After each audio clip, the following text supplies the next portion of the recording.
Come on. Come on. Come on.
Mamacitas.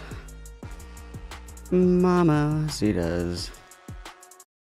What's up, little gay people in my phone? What's up? Or computer, I guess. Wow. It feels like it's been 100 years, guys. It feels like it's been 100 years. 100 years. What's up, guys? What is good? Cyber Noob, congratulations on being first. Good job. Very nice, very nice. What the fuck is this? I'm putting this in the chat. Suska just sent this. It's very important. I have to send this to you guys. I don't know. It might be past the character limit, but let's see. This is very important. This is very important. Everybody hang on 1 second.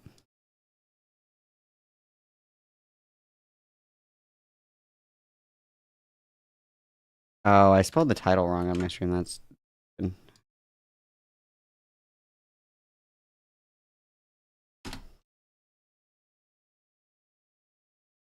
It's not gonna work. Fuck, I just have to show the image, I guess. Hang on, I have like 25 things to do because I fucked this up.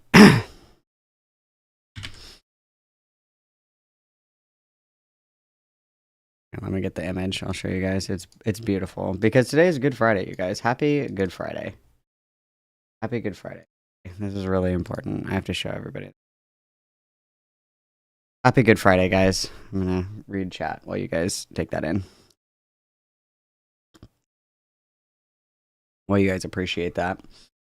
Oh, Pain is here. Darkstorm is here. Internet Friends is the best song. Jer Bear is here. Cosmic Chasm is here. Grayson Fisher is here. Veska is here. DZ is here. Isaki Kentai donatet $1 amb 99 centaus truc superchat. Hola, ¿cómo estás? Take my pesos, amigo.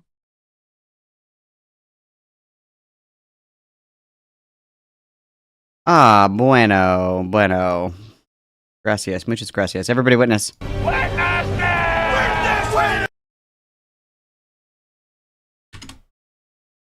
Thank you very much for the 199. Azaki, I appreciate it. Let's see. Don't Smoke in Bed is here. Let's go, girls. I haven't had my 8th cup of coffee today, so I'm not with it yet. I'm sorry. I'm working on it. SMJ is here. Oh, Max is here. Kitten Fart is here. Ruth is here. Intensive Porpoises is here. Hallelujah, it is Good Friday. Amen. We praise his name here. Oh, Max is here. Miss Jasmine is here. Mr. Mollusk is here. Knife Party. Fucks, dude. Love Knife Party. We love Knife Party. If Knife Party, #1 fan. Right here. Right here. Who's got 2 thumbs and loves Knife Party? It's this guy, guys. It's this guy. Oh, let's see. Dragonite is here. Cherry is here. Seska, I already said your name. Everybody only gets 1. Let's see. Dagasite is here. Invoicing Emu is here. Poet is here. Werewolf Hours is here. Miss Preminger is here. Mage is in Twitch chat. Shout out to my strongest Twitch soldier. Wow. Let's see. Good witness, guys. Everybody witness. What is up? 7 Fizzy Soda is here. Jesse is here. Vampire Slayer is here. Cool, cool, cool. Slay, slay, slay. Putrid Fido is here. Slay, slay, slay. Oh. Beautiful, guys. Beautiful, beautiful Good Friday, guys. That's how it's cropped, Seska. That's how it's cropped. That's how it came. Unless I'm... No, it's me. You're right. It's me. I'm the problem. Sorry. I zoomed out for you. You're welcome. I did kick you out of the VC. It's true. I did. Sorry, guys. TV, good to see you, bud. What's up, Jaden? I hope that you're well. Let's go Twitch chat. Twitch chat is popping off. What's up, Rose Weaver? Happy Good Friday. Macaroni time is here. I've never seen Macaroni time in chat, so Macaroni time can get a witness.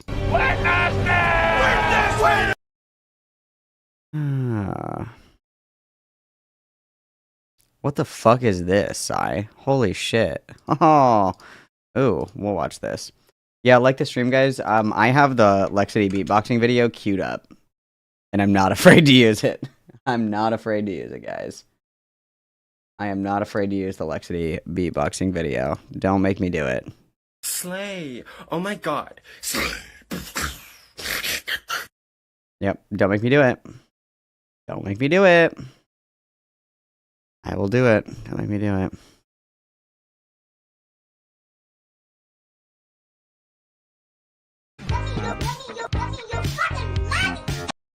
Rosabebé donatet $20 truc superchat. You would not like to be witnessed? Would caniget anivas crasi pleasa? Yes, I would love to. Thank you for the $20, Rose Weaver. I'm crazy. Yeah, I was crazy back then. That's probably that one and the one where the girl gets water poured on her face and she goes, "Hello." Those are my favorite vines. Those are my favorite ones. I think the sleigh is hilarious. I also agree. I think it's very funny. Where's my phone? I was gonna send myself this. I have some more funny rave videos for you guys that you'll enjoy. One of them's funny, the other one is a little more cringe. But either way, I'm gonna torture you with them. Caspé donatet $5 truc superchat. Fodi little grandpa Duke yesterday. Hang on, I'm sending these to myself and then I will read your message. I apologize. Let's see. Hang on 1 second. Okay, Casper said, for the little grandpa dog yesterday. Oh, witness. Thank you. Witness for grandpa. Everybody witness. Oh, thank you so much. I appreciate it greatly. You guys are being so generous today. Okay, let me get these videos because you guys are going to think they're funny. So, you guys all know that I make, like, really stupid sounds at raves. My wife also started doing that. So, it's very funny. It's very funny. Hang on. Let's see. Hang on, I gotta wait for them both. Oh, there we go. Okay, so hang on. Oops, how do I options? Is this gonna like play? I want to. Okay, it's muted. It's fine. Okay, download.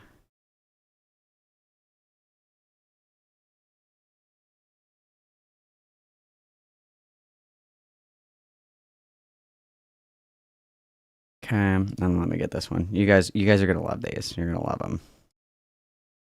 You're gonna love them.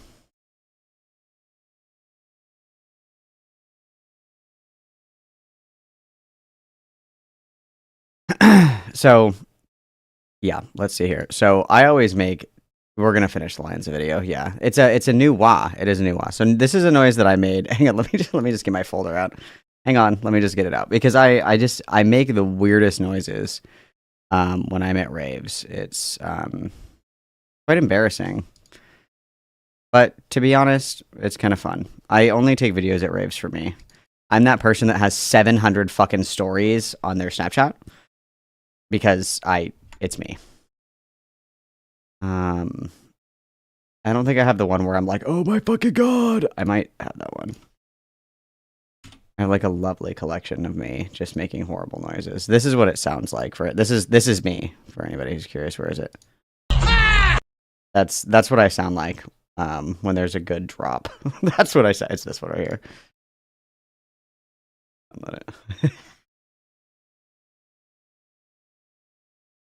Okay.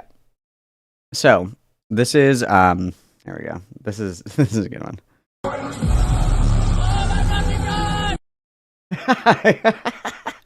I laugh at these so much. They just bring me joy. So this is me hearing this song for the first time live.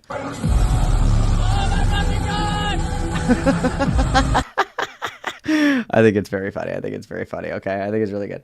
So anybody who's ever like been slightly tangentially interested in EDM music, there's like a song that'll come out and then everybody makes a remix of it. It's like just a thing. It's like you'll hear the same song like 350 fucking times wherever you go.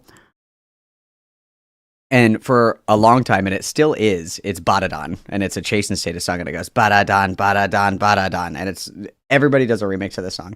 And so my wife just recently started going to raves with me, and she knows Badadon.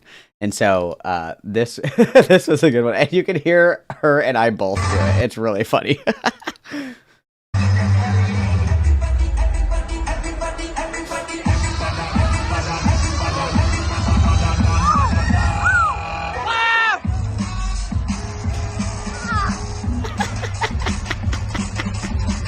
So she starts doing the "Ows!" She starts doing it now too. She starts doing it now too. And then this is the last one I'll torture you with. This is the last one I'll torture you with.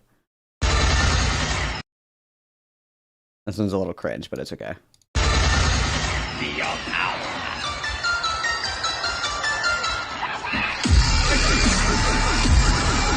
I don't know if you can hear it, but I'm making little frog noises. I'm going, I. It's terrible. It's terrible, but it's so funny to me.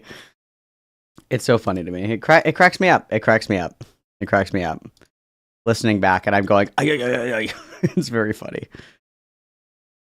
And then I think I showed you guys this one. The one where it's the blue guy. And I'm like, I know him. That's my friend. I think it's this one. Did I show you this guy? This one?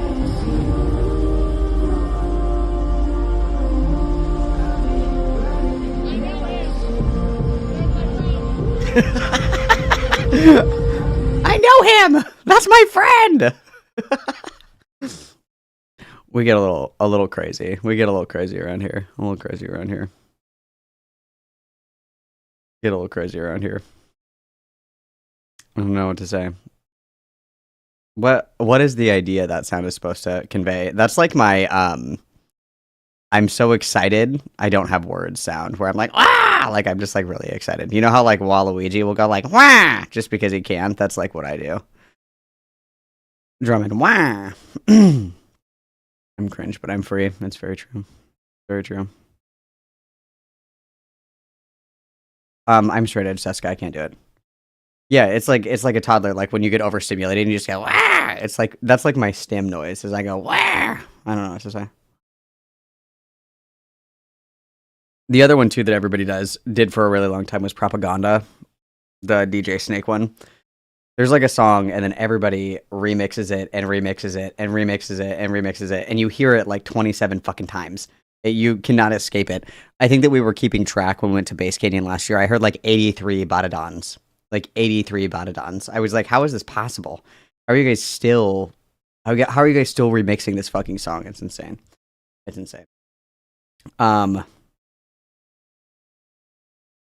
I love rave music. I want to play this song, but it's copyright, so I can't. But I can play like 30 seconds of it, or like 10 seconds of it, because this is Knife Party. I love Knife Party. Hello. No, that's not what I clicked on. Sorry for flashbanging your ears, guys. My bad. My bad. I'm sorry about that. That just decided to go. Okay, where is it? Is it?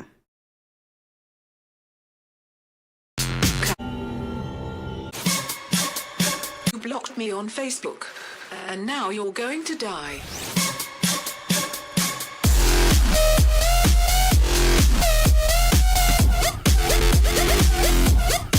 I can't play like the whole song, but Knife Party fucks, guys. Knife Party fucks.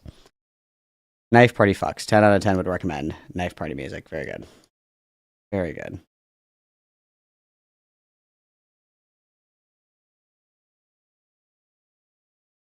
It's a great song. It's a great song.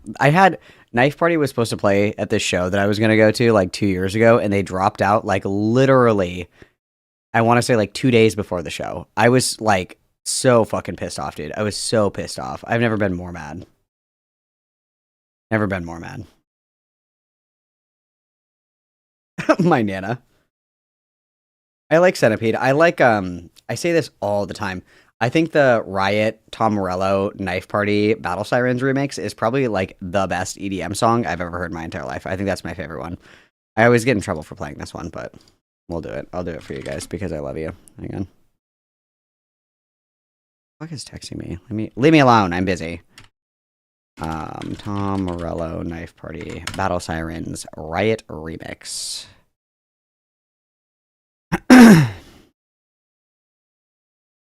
Oh, hang on, I have to unmute this, sorry.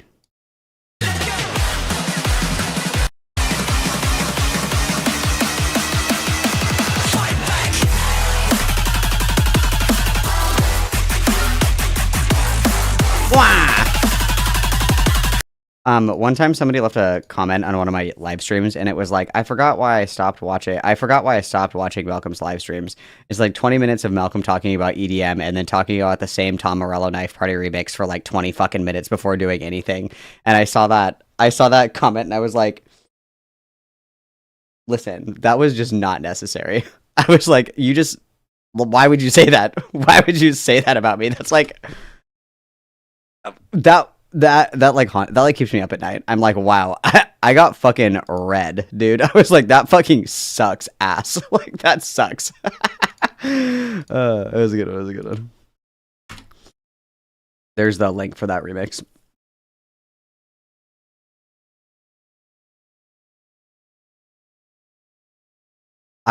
Pendulum is also really good.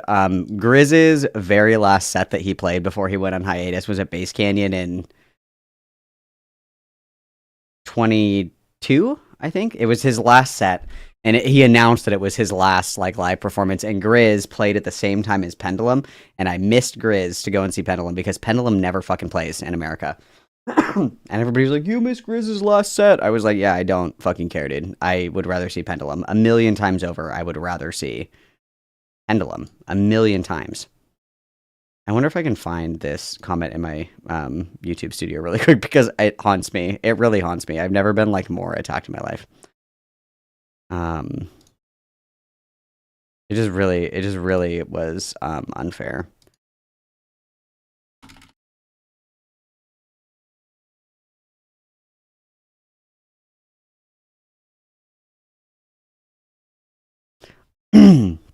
From @sacrifices must be made. I forgot how long, boring, and drawn out these types of streams were. They barely go anywhere, consist mostly of rambling, whining, complaining, and Malcolm not knowing where stuff is 90% of the duration of the stream, and then some random bass takes about great music artists like Tom Morello. I was like, fuck, I was like, okay, I mean, okay, and then it got 3 likes. I was like, fuck! I was like, this is ass. I'm screenshotting this. This is going to be the banner in the Discord. I was literally assaulted, you guys. It's like, fuck. Okay, hang on. This is going to be the Discord background. Hang on. The Discord banner. Hang on. Tragedy has struck. Tragedy has struck. Hang on.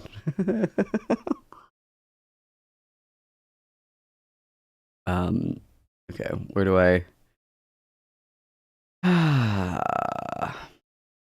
Server settings.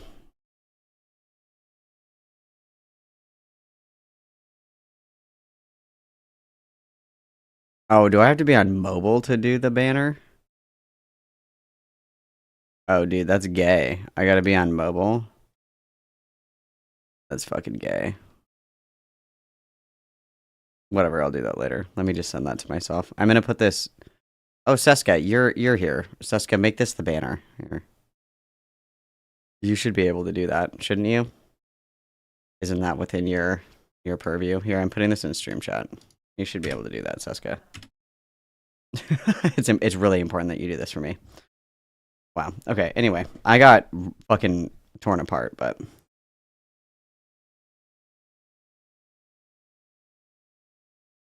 Very sad, guys. Very sad. Only 47 likes on the stream. It sounds like I have to get out my I put a picture in the stream chat for you to make the banner of the Discord server. I can't do it on those are my favorite videos. I can't do it on my my desktop, but I have to do it on mobile. I put it in there for you. They're not wrong. I was assaulted. I didn't like it, but I mean they're not wrong. There's only 42. I think that's 42 times that we're going to listen to the Lexity beatboxing. I'm just kidding. I won't do that to you guys. So we're doing Lyle Convoy. I know. I'm sorry. We're doing Lyle Convoy. We're going to finish this video. I don't want to. I had nightmares about this video. But first, Sai sent me this. I think Lyle has me blocked on Twitter. Oh, I'm not blocked on Twitter. Hell yeah, brother. Let's go. Okay, hang on. So Sai sent this to me and it says, I'll just show you guys. I think that Lyle Manbad should answer for how this audio of him laughing and encouraging another man to make vile, dehumanizing, and violently sexual comments about a female YouTuber could possibly be maliciously edited. So, let's hear. Okay, cool. You'll get over it. Why'd you ban Fox? The same guy in the Later Girl was joking about essaying Caitlin Coy. The woman Lio is so desperately trying to defend. I know Peaches is jealous in heaven right now. I mean, wasn't it like the Splatoon chick he was after? Wasn't she like a teenager before I ripped her last night? What? God damn, you didn't share? What the man? Yeah, I know.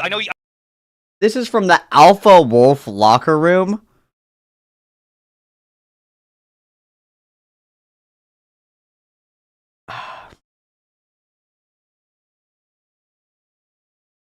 God, we're already just off to like the worst fucking start possible. That was the first thing. The first thing. Jesus fucking Christ.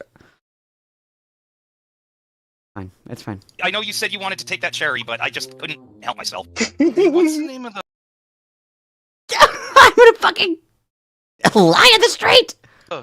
What's the name of the Splatoon girl he's after? Caitlin Coy.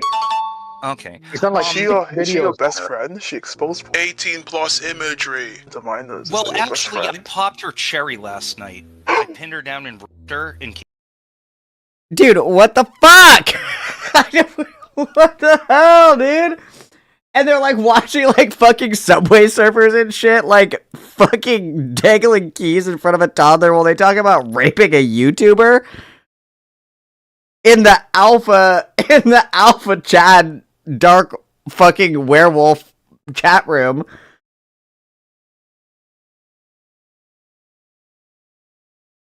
Dude, we're less than a minute into this content, and I already want to just like peel my face off into like a little fruit roll up and eat it. Oh my god!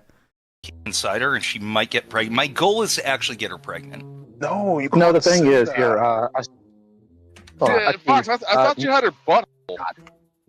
No, sorry, sir. I actually took her hunting last night. No, Real you quick. can't do that. You know how I didn't come to bed last night? That's because I was raping her in the basement all night. What is what the fuck is going on in the Alpha Wolf Chad? The Alpha Wolf server. What are they do? What the dog doing, you guys? What is he do? Why is that funny? Can I just ask, like, what was the joke there? Like, what was the joke? What the lion doing?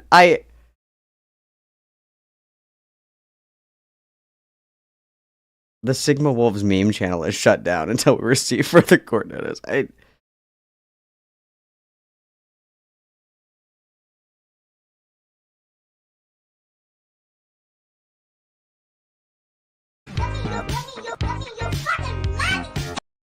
S'ha donatet $5 through Superchat.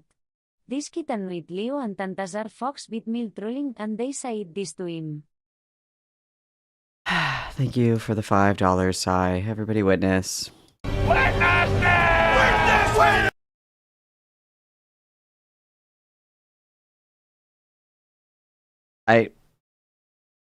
Did people just like the the inability to match people's energy is just like insane to me. Like somebody's like, tee hee hee, did your mom buy that skirt for you? And they're like, I'm gonna fuck your grandma to death. And it's like, do we not see like where we kind of fucked up here, guys? Matching energy, matching tone, going par for par. Like, if I said, Sai, I think that your little icon looks a little gay, and then Sai was like, oh yeah, well, I fucked your dog. I'm like, what? Whoa, what's going on, dude? Like, what?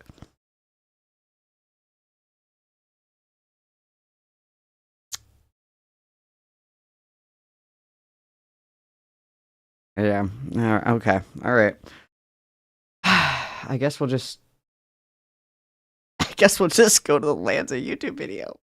I guess we'll just do the video. What's up, fuckers? Welcome. Thank you for the raid.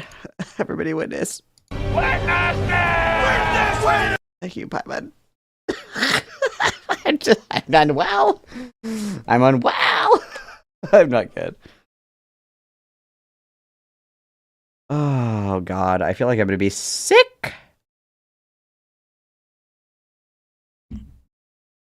I know we just started, but I already need to like stand outside like Keanu Reeves and smoke a cigarette. But don't worry about it, Paimon. You don't want to know. Okay, I'm gonna back this video up. We're only 30 minutes into this video. Should we start it over, or do you want to pick up where we left off? What do you guys want? I'll ask quickly while I question what brought me here on Good Friday. It's Good Friday, you guys. On Good Friday.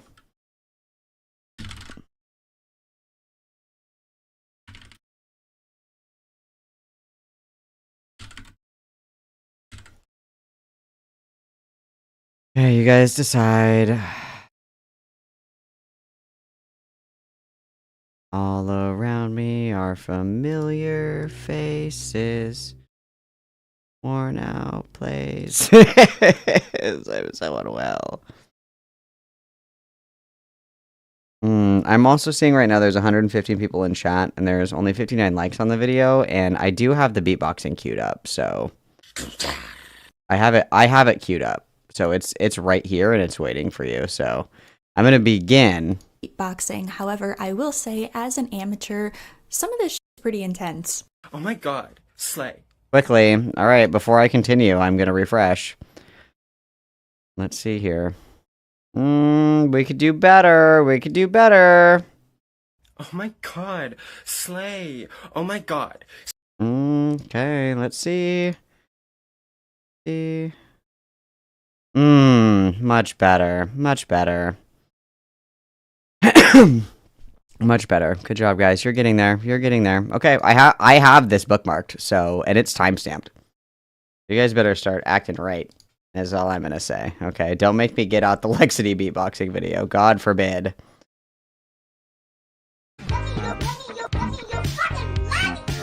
Sergio Campos, cert. Donatet $2 truc superchat. Tortura un good Friday. Malcolm? Thank you for the $2, Sergio. Everybody witness. It's Good Friday. We have to suffer like Christ once did to achieve godliness, so it's in character.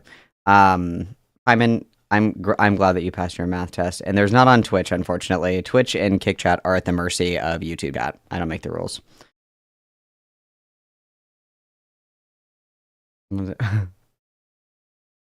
This beatboxing video is a knife against our throats. Okay. All right, let's see. What did you guys say? You want to pick up where we left off? Okay. All right. I'm going to go back like just a few minutes, though. So we're going to go like right here. Ramifications of what you We'll just start this chapter over. The Senate was a Discord server that was set up on April 26, 2020 by Queen Seraphina and friends after Joshua Vito started posting suspect stuff that eventually led to his exposure. However, this wasn't the first server that they all met in, as Seraphina and friends were already acquainted in their previous server known as Top of the Barrel. While it's virtually impossible to find anything concrete about what went down in that server, when I was asking around— I thought about making the title of this stream the Little Lion Man lyrics from Mumford & Sons, because there's nothing more like white and Christian than Mumford & Son lyrics. I did consider, but I changed my mind. Knife Party sparks more joy for me, but it was going to be, Tremble, little lion man. You weren't as brave as you once were at the start. Mumford & Sons live, by the way. Very good, very good. Would recommend. Around a grapevine, the kinds of stories I heard about it reminded me a lot of the old ML Poll days back on 4chan. For those who didn't know what ML Poll was, it was an April Fool's prank on 4chan back in 2017 that combined a My Little Pony and politically incorrect boards to cause some chaos between two vastly different parts of the website. The thing is, however, despite the board's users seemingly being a complete opposite of each other, they would get along much better than anyone ever anticipated, as the trolls and edgy people from both sides would start to go— Oh, Moisak, how are you? Long time no see, bud. Back and forth talking about their shock on just how well they got along together. After all, old school 4chan was a different breed of the trolliest and edgiest people on the internet. Yes, Matt Torrance, it is. Good to see you, bud. With the multiple boards being the one thing that brought in a specific interest of the same personalities, and when putting aside those main interests, they found— Oh, well, I'm saving the Jesus title for when we stream on Sunday, obviously. Obviously, the Jesus title is going to be on Sunday, guys. I don't know what to, like, come on. You walked right into that one. Obviously, the Jesus title's on Sunday. Themselves and join one's company in a twist of fate and forever remembered in internet lore for that very short period of time. The reason I bring this up is because Top of the Barrel was an old brony Discord server, and I was able to get my hands on a handful of old recordings of stuff that went down in some of their Discord calls. The way these calls progressed immediately reminded me of that same old trolly and edgy nature of the early to mid 2010s internet, and as I went through each and every one, I realized that Top of the Barrel was similar to those old 4chan ML Poll trolls in every way possible. This was the Wild West of the internet back in the day where normal rules don't exist, and so the members didn't abide by these internet rules and expectations that we become accustomed to, and it's just so fascinating to listen to. Alright, let's make this very quick. I think the other thing, too, that's weird is, like, I don't know about you guys, the craziest shit that I ever did was, like, lag switching my friends in, like, Call of Duty lobbies. That was like the craziest shit that I did. I don't know, like, the other example that Lanza uses is Gilded Poo. And Gilded Poo is, you know, just like, you know, an internet troll. But his idea of trolling is like joking about having terabytes of like bestiality porn. And I'm like, what's the joke there? Like, what do you... I think I missed it. I don't know what... Could you please tell it to me again? I think that I misunderstood the joke. Like, yes, internet culture was very different. You'd get a lot of slurs. You'd get a lot of hateful statements. You'd get a lot of misogyny. You'd get a lot of racism, a lot of homophobia, all that shit, sure. But I don't ever remember it being like this. Will I ever know peace from what the dog doing? It's okay. I'm fine. Then you come in the server, you start running your stupid teenage mouth about threatening. I think he did have it for real, but I'm pretty sure that he downloaded it to send to a friend as a joke. I think that was his defense. And so I said, it's like if you send your friend like if you send your friend like 2 girls, 1 cup, I guess that's like one thing. But if you're like downloading like that kind of shit to send to your friend as a joke, it's like, I don't know if it's really funny anymore. Because like everybody was like, ha, ha, ha, ha, look up 2 girls, 1 cup, like that. Or like, oh my God, you should Google, I'm not going to say it, but like, you know, that was shit that people would do. But I don't ever remember people downloading porn to send to each other, but that's just me. Literally, it's like strapping a bomb to my friend's chest and sending them to the bank as a joke. It's like, great prank, guys. You really got him. People with knives. Talk about how you have 2 knives, how we've done illegal activity. Put up or shut up. What illegal activity has gone on in the server? You hum me one more time and I will call your parents. Answer my questions. Well, for one, you can't dox people, actually. Define doxing and give me state legislature. Give me a penal code that varies state by state. I want to hear one. Because doxing is not illegal in 90% of states. So what state am I from? Because you're talking to the man who doxes in this server. Myers, here's the thing. You are talking to the doxer. Very cool. You know, when you were like growing up and your parents were like, don't talk to anybody on the internet, they're going to find you and kill you. They were talking about Lio Convoy. Has your address, right? And he just shared it with me. I'm not that far away from your house. CPS. Call CPS. Call CPS. Call CPS. Hold on. What goes on in your house? Tell me. Call CPS. First off, No. It's not home. She's at work. What I'm trying to tell you Doesn't matter. Even though she doesn't change, she does every now and then. Otherwise, I have to. Yeah, every now and then. She should be able to take care of her own kids every time, every day. You're a shitty uncle. Take care of your nephew. Are you uncle, bitch? Are you uncle? Are you? I am. Am I uncle? No, I'm Are you not. Then shut your goddamn mouth! I'm not gonna call CPS, but I'm gonna make sure she does her job. That's me playing Overcooked with my wife. I'm like, shut your fucking mouth and get back to prepping the fish and chips. This is just so funny to me. It's just so funny. Why are you talking? Get back to the fish and chip station. Oh God. Okay. What are you gonna do about it? How are we gonna make sure? How about the fence in there? She has a shit ton of stuff right out there. I could set it right on fire outside. Hey, do you mind? Can you take Snoopy somewhere else? Come here. Bring me Snoopy. Give me Snoopy. That's what I thought. Get the fuck out. That's what I thought. It's Snoopy. And then you go to jail for getting jail. Here, I'll kick her out of the house. You waste 3 days to have an overreaction to a hyperbolic statement made to get a reaction from you. You took it as though I was making an actual threat. Panzer, if I actually had the intention of... I'm banned. I'm not allowed to play Monopoly with my friends anymore. That's what I'm banned from. Monopoly and Risk. Those are the 2 games that I can't play anymore. Yeah, it's not pretty. I also can't play League of Legends anymore. After being banned like 10 times, I can't play League of Legends anymore. It's like my personal version of heroin. I can't play League of Legends anymore. Risk, League of Legends, and then I can only play like 1 or 2 rounds of Hand and Foot before I start to lose my mind. I just kind of like make it my job to ruin game nights. It's kind of like my calling in life. It's kind of like why I was put on Earth, you know what I mean? Your boyfriend, I would be in Germany right now. Hey, Panzer, call the police right now in the call. Do it.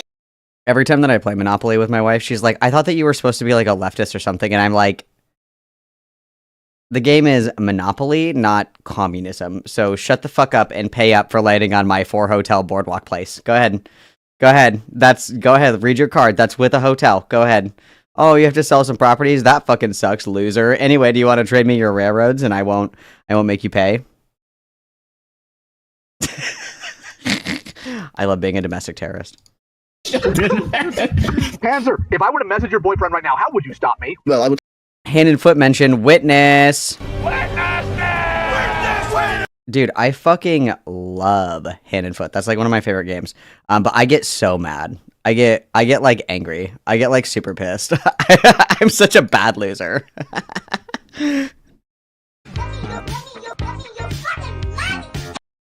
Casper donatet $1 amb 99 centaus trucs superchat. Snoopy? Oh, thank you so much for the 199, Casper. Snoopy. Witness, Casper. When we take a break and I go and smoke, I will bring Potato in here. I'll make him come in here because I don't know what his problem is. He's been kind of a butthole lately. But yeah, I get like I shut the fuck up, intensive purposes. My parents play Hand and Foot at their retirement community. Literally, fuck you. I hate you guys. You guys are so mean. But yes, I am regularly banned from playing games with people. All my friends are like, "Oh my god, we should hang out and play Catan," and I'm like, "Yes, we should." And my wife is like, "No, don't invite him to Catan." I'm like, "Let's do it. What are we playing? What are we doing it, guys?" I'm not very fun to play games with. I'm sad to say it. Tell him to just immediately block you so that you can't message him any further. You don't think if I really wanted to, I couldn't find him in some way or another? Probably, yes. I know that was a long watch. Oh, fuck. Hang on. I gotta show you guys this. 1 second. I got this the other day. Well, I got it a while ago. Hang on. I gotta show you guys this. Stay here.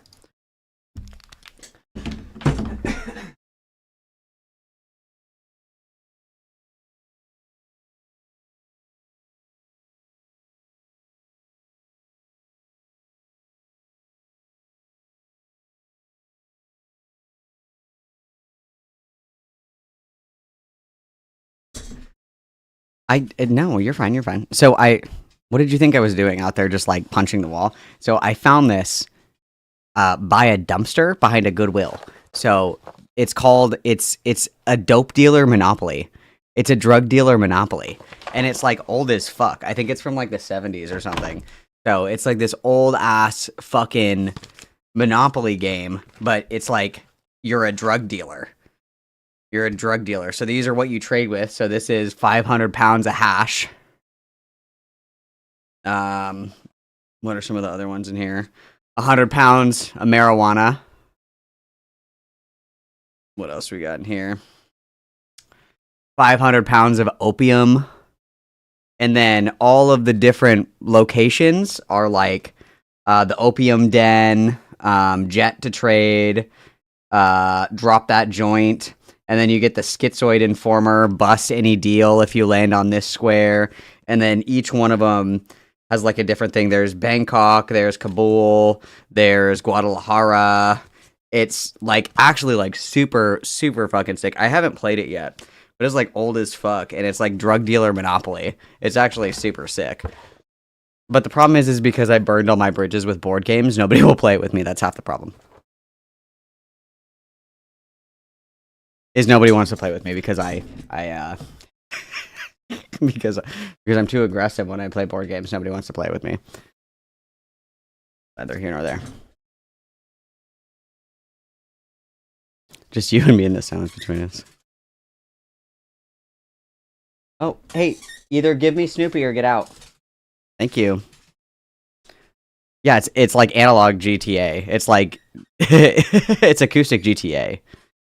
Oh, you guys will play with me? That's fun. I wasn't rummaging in a dumpster. I just noticed outside by the dumpster, and I was like, what is that? What is this mysterious package? Like, Jumanji totally would have gotten me. If I see, like, an interesting thing, I go and check it out.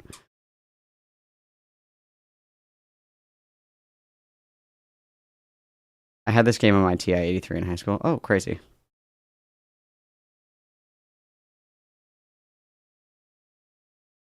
You don't know how to play Monopoly? That's actually insane.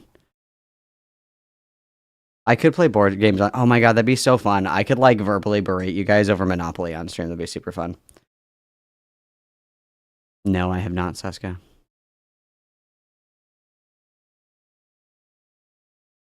Okay, sorry. I didn't mean to stunt lock.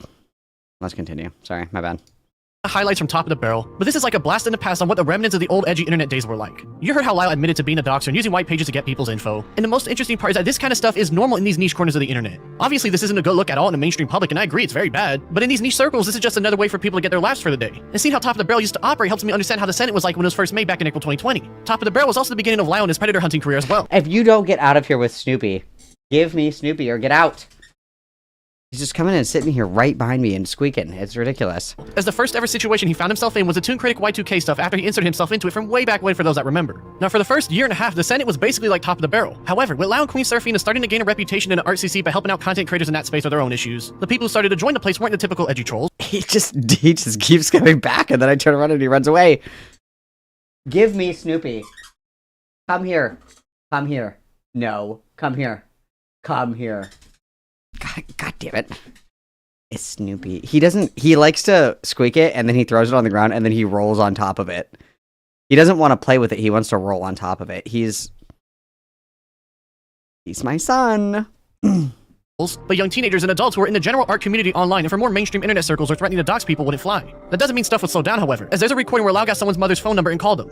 This is his mom. What's going on here? Well, your son has apparently taken some enjoyment on going online, defending people. What's the name of that?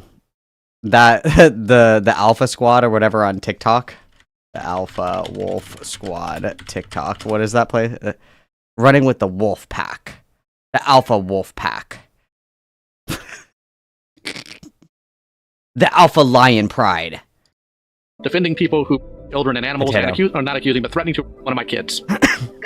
Yes, ma'am. You know what? I just got home. I'm on the way in the house right now, and we're going to get to the bottom. I'm so sorry. It's all right. I understand. Most parents don't know what their kids are doing. I vos duts passadonatet 10 euros truc superchat. Liu set up bit dimask indicat urns is like discariesting you call save you woke up after buying knuket ut and kinapet. Thank you for the 10 euros, everybody witness. Okay, would you rather have Lexity, like, crashing out and beatboxing in your face, or Lyle Convoy in the mask with the cat urns as your trip sitter? Death is not an option. Death is not an option. You have to choose one. Your trip sitter is either Lyle Convoy in his full setup, or Lexity beatboxing, like, this far away from your face. Death is not an option. What do you choose? Oh, that's 10 pounds? I thought that little E was euro.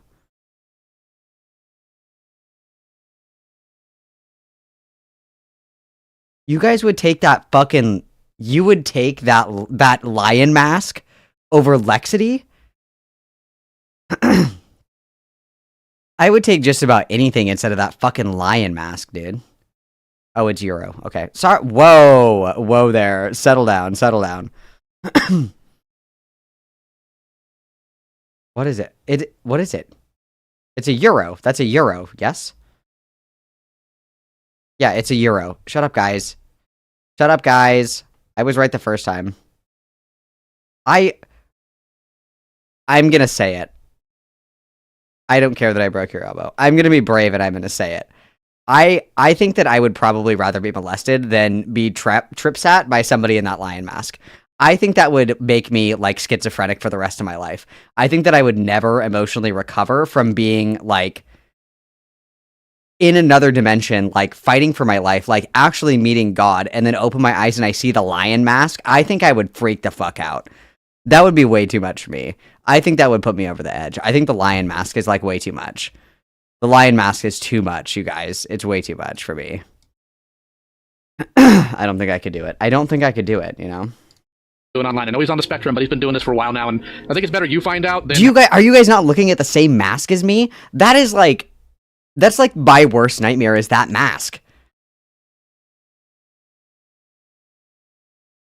The mask is so much, and the mouth moves when he talks, and he's giving you, like, an anime. He's like, just so you know, and you're just like, oh my god, bro, please. Like, I couldn't do it. I couldn't do it. The mask is too much, you guys. The mask is too much. I couldn't do it. I couldn't do it. I love those trip sitter videos. My favorite one is where the girl's like, POV, I'm trip sitting you, and she's like, your phone is not in my bag. I don't have your phone. That would kill me. That would kill me. I would be dead. The other one I like is where it's like, hey, you're actually making everybody really uncomfortable and everybody at the party hates you because you're killing the vibe. That would also put me over the edge. I would be dead. And have the cops knock at your door, because that's the other option I have available, and I don't want to pursue it. Hurry up! Talk to me, son! I don't know what you want me to say. I wasn't being legitimate when I said that. I was trolling. Listen, then you can't be online because nobody understands that you don't understand the ramifications of what you just put out there because you have autism. You don't understand. This gentleman on the phone, you could go to prison and this gentleman on the phone is so upset he's beside himself. This is insanity, but again, it's just another example of niche internet entertainment that the mainstream public will find abhorrent and wrong. Yet given how we've seen that Lau has been doing this for at least over half a decade now, it's clear he never saw an issue with it because he's been doing it for so long. After Creepshow Art's downfall in 2021, a lot of refugees from the Art CC will end up finding their way to the Senate, in which it would start to very slowly change the vibe from one whose morals, or lack thereof, stem from old school internet trolling to a mixture of that and what is normally seen in today's mainstream circles where none of that doxing and such would fly. In April 2022, be it because of the art kids joining, not wanting to deal with online stuff as much, or a little bit of both, Queen Seraphina will end up kicking out all the minors from the server. She would eventually promote Lau as a new owner in June 2022, just 2 months later, meaning that the Senate was now under Lau's control and what went down in there would reflect back on him. Things would be fine for a bit until August 21st, 2022, as Queen Seraphina, server I vos duts passa donatet 5 euros truc superchat. Powiora on demata in lius man cornean bible quotas ara comingu to bis flapping lion mask mode in the anima voice. Everybody witness, but also disavow. That's like actual nightmare fuel. That's awful. That's awful. That's awful. Why would you ever like put that energy into the universe? Why would you ever utter that out loud? You better knock on wood right now, bro. Holy shit, that's terrible. That's nightmare, nightmare, nightmare, nightmare. Jesus. Mod Baji and other people would raid the Discord server someone named Gilded Poo after he called Lau names on Twitter. Someone dropped a link to his own in the Senate, with Baji sending a shock image of a dolphin horse vaginal vor comic in the server before they all got banned. Oh yeah, this is where we left off. I remember now. Now Gilded is an old school edgy troll just like him, and his own server members would counter raid the Senate 6 hours later, posting shock images like scat and a chicken image, with that image being a close-up of a guy sticking his member into a freshly slaughtered chicken head. It's important to point out that Gilded wasn't the one who posted the chicken image, it was someone else who admitted to it months later when talking about it when the subject was brought up. Queen Seraphina even told people that they were just trolls and not into the stuff they posted, showing her fairly representing the situation to people. Now nothing would come of this situation initially, and both sides would move on because it was just a pissy match at worst. However, Gilded would start to look into some of the members such as Cody Lovely. God damn it, I had him. Come here. Come here. Fuck, I had him. Sorry, guys. Uploading a video talking about how he was living with a familiar face to this channel named ZR Callow on August 5th, just a few days later. Coyote wouldn't like this information becoming more public and would join in on a stream with him a day later to tell him how that's not the case. A stream that Lyle also joins at one point to talk to the guy himself. Lyle would start to talk to Gilded about the guy who sent the chicken pic not only in his server but also Queen Seraphina's server that had minors in it, in which Gilded explains how he saved a couple images himself and considers that shock humor because he grew up in an era where that kind of stuff would happen all the time to troll people. They would start to talk about the— You guys, it was just a troll. Sends an ISIS beheading video. Like, I just what? Listen, I understand like edgy memes and edgy humor and stuff like that. I get it, but like when the meme is like, I literally sent you a video of, you know, like the Hamas terror attack. It's like I don't. It was just a meme. Not really. Not really. I don't think so. Rating itself and who sent what, in which Lau would say he considers the Dolphin 4 image as a form of shock humor himself, before Gilded starts to talk to him about how Lau apparently tried to grab the IP address of one of the people who raided him back. You were trying to acquire an IP address and said you wanted to get you were going to use the longitude and latitude or whatever to acquire it. All right, like I'm sorry, but like you can say whatever you want, but that would be doxing had you released that publicly. Yeah, I wouldn't have. That's not how I operate. How the am I supposed to know that? Gilded would explain how his friend joined Queen Seraphina's server that had minors in it, saying that he pretended to be him just to confuse him more, showing that Lyle officially knows that Gilded didn't send any images himself at all during these raids. Yeah, and then later on, I made the joke, well, why don't you just like pretend you're me? And then he just fucking ran with it. They would chat friendly for a bit about stuff and we're getting along, with Lyle going on to say that he wasn't angry at Gilded. Imagine having to explain, yeah, the guy that sent the vaginal horse vor porn as a joke was not actually me. Imagine saying that out loud. Like,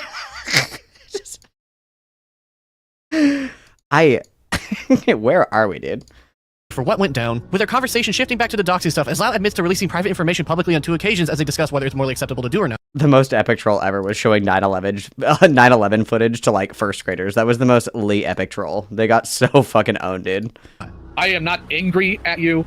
I doubt you're really angry at me, and if you are, feel free to be. But I'm Twitter's not just the guy angry at really any. Actually, like you said that you had released public or private information publicly twice. Yes. I know, even in that time period, I never leaked any of that information, even though I was pissed off. So like it's one of those things where like I'm not totally against leaking private information on the internet. Like, as in, like, again, if it was like literally sells you into slavery. It was just a joke. Like, what the fuck? I can't get past this. I'm in like prolific child. Yeah, I probably would. I mean, like, I'm not gonna lie there. It has to have a just reason behind it. Yeah, like, I mean, I would do that, but the problem is like what we define as just, and that's the only thing we're gonna agree on is that if there's a kid, yeah, good enough. The conversation would wane off from then onwards as the two went their separate ways, with Gilded and Lyle seemingly finding common ground and understanding the raids were nothing more than edgy trolling at worst. He was a ginger, it's fine. All right then. Well, I'm gonna have to bounce, so I will catch you guys perhaps in the future. Perhaps we'll pass on Twitter again and get into yet another ridiculous argument. But until then, I wish you well, and I'll catch you guys later. As you can tell, Gilded and Lyle got along here and were able to explain their stances. Gilded doesn't have an issue with that chicken pick and similar stuff because he grew up in a shock humor era of the internet, and Lyle still finds it weird but seemed to understand Gilded's point of view and that he wasn't into any of what his friends said when pretending to be him. It seemed that this was just a one-off situation of two troll groups butting heads for a moment with both of them moving on in life. In some more Senate shenanigans, Lyle would also end up going to court with someone named Buttons over some petty stuff that while there isn't a need to go deep into, the fact he went to court with the random online person over whatever drama went down is hilarious to see. The plaintiff is claiming I have made charged comments towards him. I find this claim, even above the other false claims, to be the most vile. I do not make charged comments towards anyone. And if the jury would please refer to evidence 51A.2, you will see the vaginal vor horse porn the defendant is referring to. And just below that, text 41CA, quote, "It was just a meme, guys. LOL. I trolled them so hard. Lee epic." I feel like I'm going insane. I feel like I am losing my marbles, you guys. I feel like I'm losing my fucking marbles right now. Aside from my beautiful wife, it's disgusting. Is this a piss jar? His beautiful wife. I do not make charged comments towards anyone. Aside from my beautiful wife, it's disgusting to make such false, baseless claims. The Senate did have one... Wait, what did he... One more time? Sorry, I can't process this. One more time. False claims to be the most vile. I do not make charged comments towards anyone. Aside from my beautiful wife, it's... I literally do not sexualize anyone other than my fucking banging hot smoking wife with massive bazongas and huge fat bodacious ass. In case anyone was asking. This is I feel like I'm listening to Chris Chan right now. That's the vibe that I'm getting here. That's like the energy that is like exuding through the screen towards me. It's like, this is just like Chris Chan posting. It's disgusting to make such false, baseless claims. The Senate did have one more interesting thing that went down in there. Sometime in December 2022, after all the minors were kicked out, Baji would start to punish people by making them draw a panel from the Dolphin comic, in which some attempts are done by a few members like Crystal Flame, for example, with other former RCC members like YouTuber Just a Robot telling them no because it was cringe. It's the... Ooh, I'm gonna steal this. Not this. Whoa. Let me rephrase here. Rewind it, throw it down, flip it, and reverse it. Slam that pause button, okay? I think what I'm going to do is when you guys misbehave in the Discord, I'm going to make you get in a voice call, and I'm just going to play the Lexity beatboxing video on repeat. Kind of like in Severance. You know, where they have to apologize like a bajillion fucking times. I'm going to do that to you guys, but with the Lexity video. That's what I'm going to do. I'm not going to do the vor horse thing. I won't do that. But I will do the Lexity beatbox video. I will do that. So, new rule going forward, if I catch you misbehaving in my Discord server, you are sentenced to 200 apologies following the Lexity beatbox video in a voice chat. So, everybody start behaving. Degenerate, but again, it's shock humor, so I understand it. And within very early 2023, it was already stopped because they all found it stupid overall. It was a thing to begin with. However, stuff would escalate one day and would lead into a situation between all these people that would change things up in a very drastic way. Now, I originally had an entire section dedicated to... I'm afraid you don't mean it. I also have I added to my vocabulary like all the memes where it's like, your Audi plays League of Legends. Your Audi drinks 4 white monsters a day. Your Audi asks, "Where my hug at every function. Please try to appreciate each fact individually." Love. into what is known as the Predator-Hunter Civil War, but after I dug through it all, I realized it was extremely stupid and petty, and I'm not going to go into detail as it was more of a side quest than an actual important part of Lyle and his antics in the RCC. To give a quick rundown, that whole stuff was ZR Cattle getting exposed and Coyote Lovely trying to fuck Hypnotist Sappho be the catalyst for this. And while Lyle would start an insanely petty beef with another Predator Hunter named Cass Warfox, he decided to drag Gilded Poo into the mess because of his association with the man in a video he uploaded on April 6th. Please do not interject while listening. I don't know the way that she says it, but please try not to react to any fact shared. 16th, 2023. Now, as we know already, Lyle told Gilded he understands he's just a troll and nothing more back in August 2022, but I want you to listen to the way he frames his issue with Gilded very closely in this clip. Pooh is also a moderator of Cass Warfox's Fox Mafia to date. I was first introduced to Pooh in August of 2022, when himself and his BFF Adamantine... I was first introduced to Pooh. Also, when I tell you guys to post hands, this is the hand phrenology that I'm looking for. Okay, this is the hand phrenology that I'm looking for. When I say post hands, this is what I'm looking to see. Okay, this is what I'm looking to see. Okay. Also, I don't like pineapple, so I can't help you, Seska. Sorry. Team decided to make mules of themselves on Twitter and YouTube by making vile accusations against myself and Coyote Lovely on each respective platform. This was quickly followed up by Gilded Poo having someone go into Queen Seraphina server, a server with minors in it, and spamming scat and zoo. Your Audi is an amateur pedo hunter on YouTube.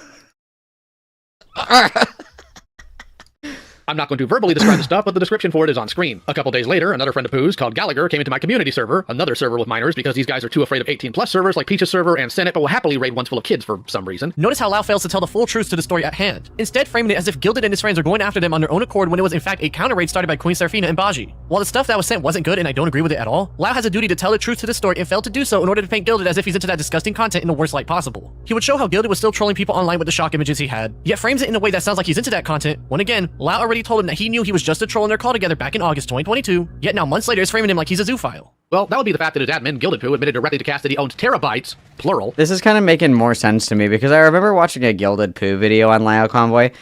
I'm surprised there's not more content on Lyle Convoy because at the very beginning, when I think the first time that I even really heard about Lyle Convoy was when Stardust did that conversation with him and Barbie was there. I think that's probably the first time that I heard about him. And so I was trying to like find people that had covered Lyle Convoy before. Gilded Poo, Akumu. Was it Akumu? I think it was Akumu. I think one of those people. They made videos on him, and I remember coming across Gilded Poo, and I remember at the end of one of Gilded Poo's videos, he's talking about this like exact incident. So I'm having like the worst case of deja vu in my entire life because I'm like, oh, I remember what you're talking about now. I remember that Lyle Convoy like accused Gilded Poo of actually like legitimately being a zoophile and shit like that. But Gilded Poo like quite literally said like I was just doing it for the meme, which I think is stupid as fuck. Personally, I think there's far better pranks to pull on people than that. But nonetheless, it's making sense to me now, and it's actually incredibly interesting that there is like an audio recording of Lyle Convoy and Gilded Poo like having a conversation, and Lyle Convoy acknowledging like, oh, I get it. Like, I understand that, like, you're not actually, like, a fucking zoophile or whatever the fuck. You were just, like, fucking with people. I understand that. And then they left on, like, amicable terms. And then after the fact, he comes out and he's like, oh, no, yeah, he's totally a zoophile. But it's like, we just heard the audio recording of you guys, like, squashing your beef. Obviously, I disagree with sending bestiality porn to your friends is a prank. I don't think that's, like, a funny prank, particularly. But, like, hearing this now, it's kind of, like, refreshing my memory. Okay, I know where we are. A beast.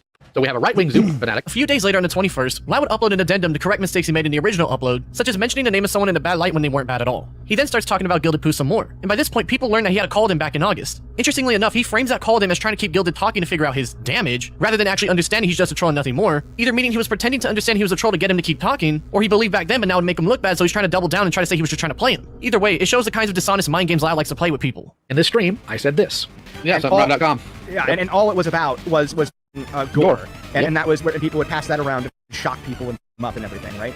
Like, it's just like, it's one of those things where I just don't give a shit. Well, it's also pretty obvious that you're not much serious about any of this. You just do it for the lulz. So here's the context. That stream was after Pooh had been removed from Cass's server. There really wasn't anything I could do about him at that point. On top of that, I was more interested in getting him talking to find out what his damage is. Something that's interesting is that right after this, he starts to get upset with how the Cass Warfox guy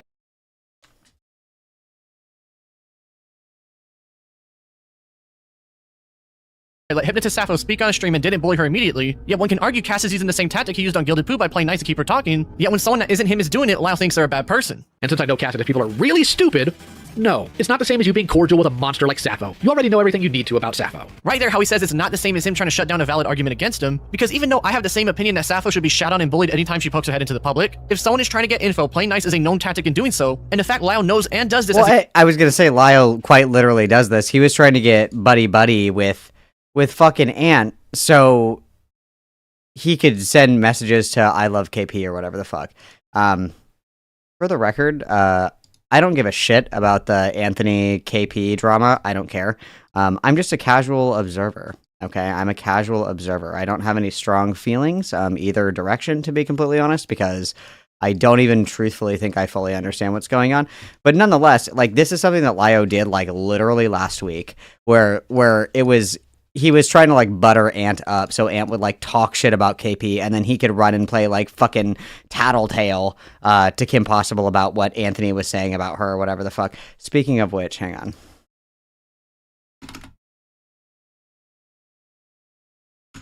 I need to put this on my soundboard. Everybody be quiet for 1 second, okay? I gotta record this. Fucking little tattletale rat! Okay. Yeah, hang on. We gotta put that one on the soundboard. Hang on. Add sound. Upload a sound. Dirty little tattletale rat! Fucking little tattletale rat! Okay. Need.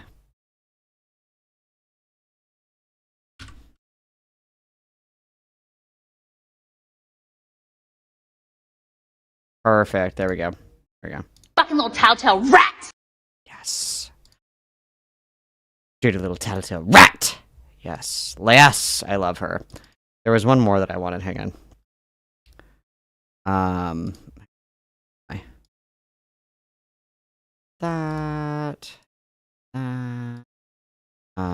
What was the other one? Oh, it's the one where she goes, "It's not the vibe. Stop!"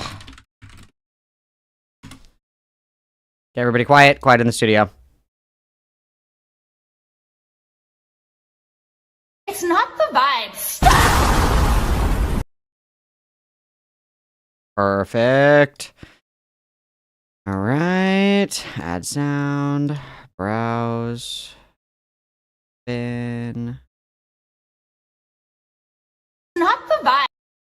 Back up a little bit. It's not the vibe. Stop!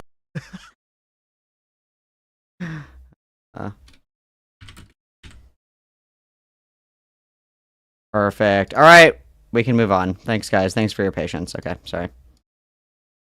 He just admitted to doing so to Gilded, yet doesn't like it when other people are doing it is just really interesting to see. Also, there's a screenshot of Lau seemingly against getting any sort of law and child service figures involved in their beef, showing that, hey, maybe this guy does have standards when he's beefing with online people. The next day on the 22nd, Gilded Poo will upload a video talking about Laos, such as making fun of people for throwing a fit, not understanding he's a troll, and thinking he's a zoophile after the way Lau framed him. He would then show how Lau framed the server rate as him being the first to do so when it was actually Queen Seraphina and friends, and they would actually speak in the comments on the video with Gilded confirming that it wasn't Seraphina who sent the dolphin image and that she understands why he rated back after they did so to him first, showing her maturity and understanding in this entire situation from her side of things. She also mentioned how the dolphin shock image was an old meme in Top of the Barrel, so that explains why there's a sticker of just the horse head seen on the very day the Senate opened. There's also this call I found between Lau and Gilded from March 3rd, 2023, in which they talk about the aftermath of the Coyote Lovely situation together that overall isn't really interesting or important to go over. On May 2nd, Lau will go over a document written by one of the people in this civil war, and while the document itself is mostly crazy schizo ramblings from someone who really hated him online, something that was interesting is that Lau would notably admit that his mod Lumi would fake a screenshot to cause chaos in their circles, though defends it by stating that it wasn't a crime despite the immoral— I mean, the most that I can say about the whole, like, I love Kim Possible shit is just like, it's just like gay op shit.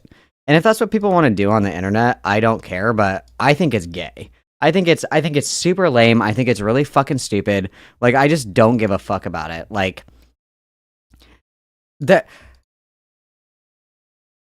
if I have like something to say about somebody else, it's probably something that I'm gonna say like publicly, right? Like, I'm not like secretly talking shit about people behind the scenes. It's like I would just say it. I would be like, oh, I think this person's like a bitch, or like, oh, I don't like this person, or I think this person's a dirty little tattletale rat, right? Like, I would just say that.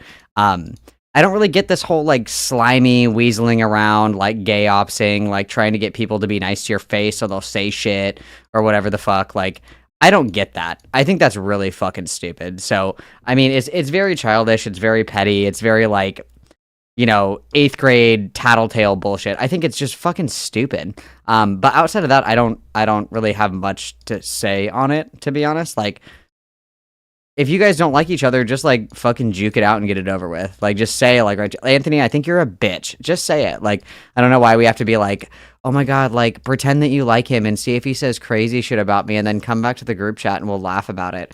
Like, you're quite literally pretending to be in Mean Girls. I just don't get it. It doesn't make any sense to me. Like, just say it with your chest. Like, don't be a bitch about it. If you don't like somebody, just fucking say it. Like, when did everybody become so bitch made, you guys? Everybody has become so bitch made. Everybody's a little rat. Fucking little tattletale rat! Moral action they did. Proof one of mods admitting faking screenshots to spread misinformation. Yeah, they did fake and edit HTML to make you guys think other people were. To be fair, Paimon, it's like not even to somebody's face. You're on the fucking internet. Like, I don't understand it. It's like, you can't just send a message that says, I don't like you, bitch, and that's it. You can't do that. You can't send a message over Discord to somebody that you've never met in your entire life, a complete fucking stranger that you'll probably never interact with in your entire fucking life, and just be like, dude, I don't like you. I don't want to talk to you. You can't do that. Why? Why? Or a mole. It's funny. It wasn't somebody fabricating evidence of a crime. It'd also bring up the claim that Lyle tried to IP grab someone from Gilded Circle soon after the initial server raids back in August. In the way Lyle... I'm not going to say anything about it because I don't want to start anything, obviously, because I don't do this gay app shit. I think it's super fucking lame. I know that I want to let you guys know that the internet is a circle, okay? So I know that there are some of you little dirty tattletale fucking rats running around in the background, scurrying around, trying to drag me into shit. Stop. I don't like it. It's gay. It's cringe. And it always gets back to me. I'm not going to say anything about it because I am an adult and I will just talk shit behind your back like a normal person. No, I'm just kidding. But, like, it's just fucking annoying. Like, if you are the kind of person who does that shit, don't fucking talk to me. I don't like it. I think it's cringe. I think it's gay. And if I find out that you're doing it, I'm just not gonna associate with you. I'm gonna emotionally abuse you over the internet and ghost you. That's what I'm gonna do because I think it's fucking gay. It's just gay. And I'm tired of it. You guys would not believe the crash out that I had like 2 weeks ago because somebody tried to do this shit to me. It was the end of my life. I was dying. Replies implies he did so. How's Horizon for you? Horizon?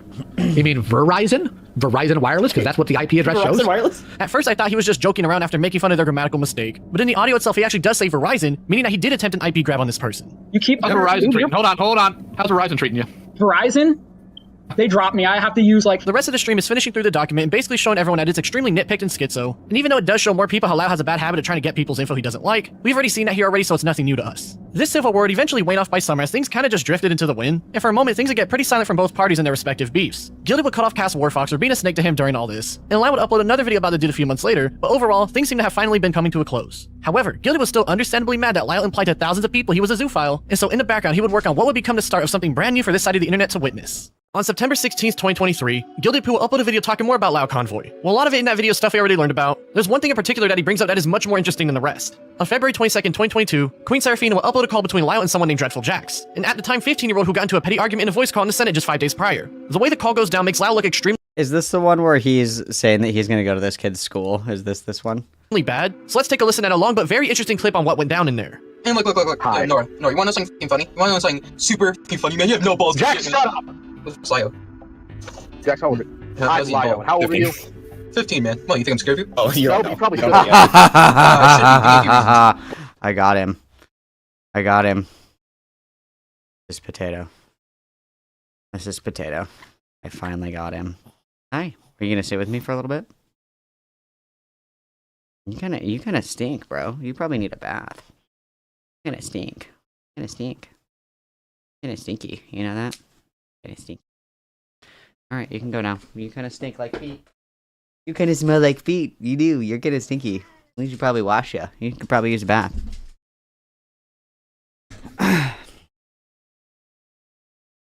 He smells like feet. Well, number one, I can figure out very quickly where a kid lives by their photo, and I'm pretty sure you probably got one running around. Oh yeah, you come to my house. I live in a gang neighborhood and I have guns, so. No, I'm not worried about you. Hey, retard. Hey, come here. I'm a retard. My name's Lio. I actually have guns. That's me as fuck. Just DM me, Travis. We'll talk. I'm not worried about some dumb 15-year-old making threats about firearms. If I want to ruin your life, I'll just call your school and tell them you made the threat and you won't get anywhere in life. You want to play this game? We can play that game. Oh, this is the one that I'm thinking of. Okay. So, pretend, imagine. Oh, hang on. Rosabebé donatet $10 truc superchat. Thank you, potato, for gracing us with your presence. Oh, everybody witness. Thank you, Rose Weaver, for the $10. Potato also says thank you. So walk with me, POV. We're gonna do a little bit of we're just gonna do a little bit of stepping into the shoes of a different frame of mind. Okay, pretend that you're like 15 years old. You're on this Discord server. This like almost 40-year-old mouth breathing man is talking about how he's gonna like come to your fucking house and shit, just being like an all around like fucking freako. And you're like, you can come to my house if you want. I have guns. And he goes, that's it. I'm calling your school. What? What? What? Why are you threatening to come to the house of like a 15-year-old because they're talking shit about you on a Discord server? Like, what the actual fuck, dude? Like, have you ever had a real problem in your entire fucking life? Ever? That's fucking insane, bro. Insane, bro. Well, you threatened to ruin a 15-year-old's life. Hold on. Hey, how's your mom's basement, man? I wouldn't know. I live in Texas. We don't have basements here. Let's see if we can just do this right here. Look, I don't have the retarded. I don't get the retarded genes from you, man, right? Look, you're saying you commit incest. No. But I'm not your incest son, right? You got the retarded genes from your dad who ran out on you. That's why you're projecting it onto me. You're not clever. You're not smart. You're 15. You don't know what's going on in life. My dad is literally at my house, man. Hey, get your dad on the mic. Cool, go get it. My dad's Steph Clark. He I'm 36. I have not lived with an old man in a long time, Scooter. Sorry. You're a 36-year-old insulting finding a 15-year-old? Holy shit, you're sad. You're dumb. Oh, yeah. Yeah, because you're dumb. Got him. You want me to come to your house? Okay, cool. That's what we're gonna do. It didn't help that he would continue to threaten Jax after meeting him, saying how all he needs to do is throw his social medias in the Senate and that the members will do the rest for him. But you're dumb, because you're 15, and you don't think three-dimensionally, so you run your mouth off saying all sorts of stupid crap online because you don't think it's ever come back to bite you. I guarantee you, all I have to do is toss your social medias into another room, and they'll have your name and address in an hour. And I'm not bluffing, not joking, I've done this before. There's also this one part where Lyle and Serafina both try to get Jax to bring his mom into the call, something that's just so unhinged as it was clear that both of them were trying to bully the kid as much. Just to be clear. Hey, Mom, can you come and get on this Discord call? Yeah, this 45-year-old man wants to talk to you. Mom, can you come here? My mom would be like, hello, Chris Hansen. Like, what the fuck? Much as they could. Cats aren't supposed to be up there. Go get your mom. Bring her out here. Bring your mother on. Right now. My mom's deaf. Let's talk to your mom. Oh, cool. Then I can sign language to her. Go get your dad. Now, as we've seen from those older top-of-the-barrel calls from earlier, Lyle was already known for threatening to find people's info, and most of the time the people he would do this to were adults like Smash Bandicoot or another gross degenerate who was seen as morally justified in that community. However, you can clearly see in this argument with Jax that he knew he was a 15-year-old minor and was the aggressor the entire time, and yet he still threatened to call his school all because he couldn't get the upper hand in an argument with him. It's pretty unhinged, but where it gets even more interesting is that someone on June 26, 2023 would get Lyle into a call and ask him about the Jax situation, in which he had this to say about it. You want to know what happened with him? He was pulled into call independently, not given any roles, to try to get him to stop beefing with some other dumb kid.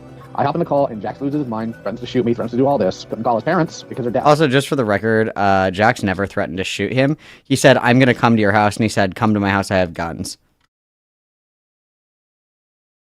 I'm going to beat the shit out of you. Okay, I know karate. I was threatened. It's like, what? What? Which is why he gets away with this nonsense. So instead, I just called his school. Because as you know, Pizza, we live in the United States of America, where school shootings are pretty common. And the last thing I want is to have this idiot pop off his mouth about how he's been in gangs. And when did he say he was in a gang? If you own a gun, you're in a gang? Oh, that's bad news for me, I guess. Quick, if I was in a gang, what gang would I be in? Nice answers only. Nice answers only, please. I'm very sensitive right now. My psyche is damaged. Now he's hurt people, now he has guns, and do nothing, only to find out the kid went psycho and killed people. That's right. Lyle just lied to this person about how the events went down because, as we just heard, he was the aggressor the whole time and threatened to show up to Jax's house. The tunnel snakes. Tunnel snakes rule. Mamacita 13. I like that. I like that. Like that. The cartel. Damn. Okay. Kind of edgy. Alpha male Wolfpack gang. Hate you guys. I hate you guys. And in this call would even confirm that he followed through with this threat to call school all over a petty internet yelling fight. In leaked DMs at Queen Serafina, he even states his intentions was to give him a good scare, showing how blatantly malicious he was treating Jax after he stood on business when Lyle was trying to threaten him into submission. Jax would even end up in a short interview with Gilded once he saw his video, stating how they apparently gaslit him into apologizing to Lyle despite not doing any wrong, and that his school thought he was going to light the place up because I think it would be cool to be in a gang, but like be like really cool about it, you know, where they're like, I want you to like do this illegal thing, and I'm just like, oh no, thank you, and they're like, okay, we respect your boundaries. I'm like, wow, thanks. You know what I mean? hey, I need you to carry all these drugs across 27 continents. There's not even 27 continents. Across the 7 seas and maybe get killed in the process. And I'm like, is there actually something else that I can do? And they're like, oh yeah, no pressure. No pressure at all. We don't want to make you feel like you have to do anything that you don't want to do. You can take like fun pictures on vacation instead if you would like. And I'm like, oh, that sounds amazing. I would love to do that instead. Thank you very much. Like I'm imagining like a very chill involvement. You know what I mean? That's kind of what I'm looking for. So if you know of any gangs that are like super chill like that, let me know. Where, it's not like, oopsie guys, I accidentally fucked up, the drug deal or whatever. And they're like, hey, everybody makes mistakes. Like, it's okay. They don't like kill you. They're just like, hey, we've all had bad days at the office too. And it's okay. We're going to give you another chance, or we're just going to take it off of your next check. Don't sweat it. We have insurance for things like this. That's the kind of gang that I'm looking for. So if you know anybody, please let me know. Okay. As Lyle's called him. They made me believe I was in the wrong for a while. I even apologized to Lyle. My school thought I was going to shoot up the school. He tried to make me out to look like a f***ing school shooter. Now where things get really interesting is that Mintheart, who has since come out as a transgender man and now goes by Jordan, would comment stating the mistakes Gilda got in his coverage of him in his past. Now while they did have a conversation together that isn't very important to go over, it was interesting to see one of Lyle's children commenting on a video from one of his biggest detractors online, and at that, a conversation where Jordan wasn't trashing on Gilda for attacking Lyle at all, but one where he was giving them a proper telling on how things went down as it wasn't well documented at the time. One could say Jordan was almost helping Gilded in a way, and when people took notice of that, they would check out his Twitter account and see that he was talking about his past trauma online in October a month later, raising even more the other thing that I think is confusing is where is the part? They talk in here about I'm confused because Lanza, so the young kid that was being sexually assaulted by like the stepdad or the mom's boyfriend or something like that, the one that Lio told to record it, that kid is trans, and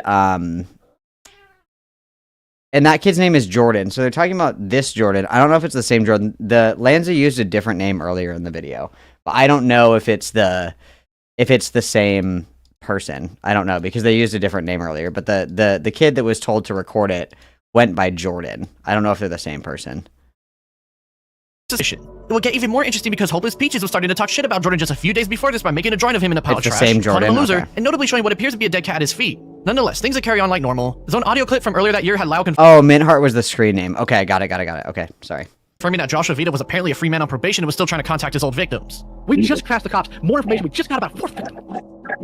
Now, granted, Josh is currently on probation for 29 months for computer crime. On December 10th, the Senate would announce Lyle was not doing any more predator hunting and that they were slowing down that kind of activity in the server. It seemed that this was the end of an era and that it was time to move on once and for all, but things would take a sudden turn in the public eye the very next day after this post. On December 11th of that very next day, a Twitter user would make a call-out post about a mutual of theirs named Miles who was apparently grooming and assaulted over 15 people. However, Peaches would insert herself into the situation, telling them to take the document down because they don't know what they're doing because they're a minor, while also trying to take control of these allegations herself in the process. The user wouldn't let up because that's some pretty unhinged behavior, and Peaches would respond saying how she's their senior and that they're rude and disrespectful and such, basically trying to bully this person into following their demands. This would all leak out to the public for people to see, and so Peaches would start to bait her life on the timeline again as she had gotten a reputation for doing so by this point in time. Soon after this happened, people found out that both Peaches and Lyle entered a Discord server where they were trying to contact Miles, with Lyle himself asking if someone had his IRL info after being informed that he was gone offline now. People on Twitter saw this as very unhinged behavior, and Peaches would start to break down for a bit before eventually simmering down just a few days later, talking about how she was overreacting and stuff, posting an apology on her main page for acting out of line, with Lyle doing the same on his end that same day as well. Now, obviously, for majority on people on Twitter, this is the only time they... yeah, he wasn't arrested for computer crimes. He was arrested because somebody called a wellness check on him, and then when the cops were there, he physically assaulted his mom in the presence of the police,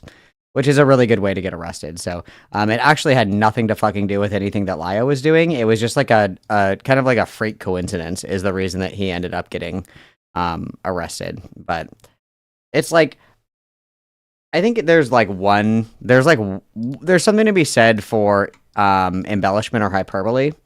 Maybe, you kind of like stretch your credentials a little bit, maybe kind of over embellish in a story.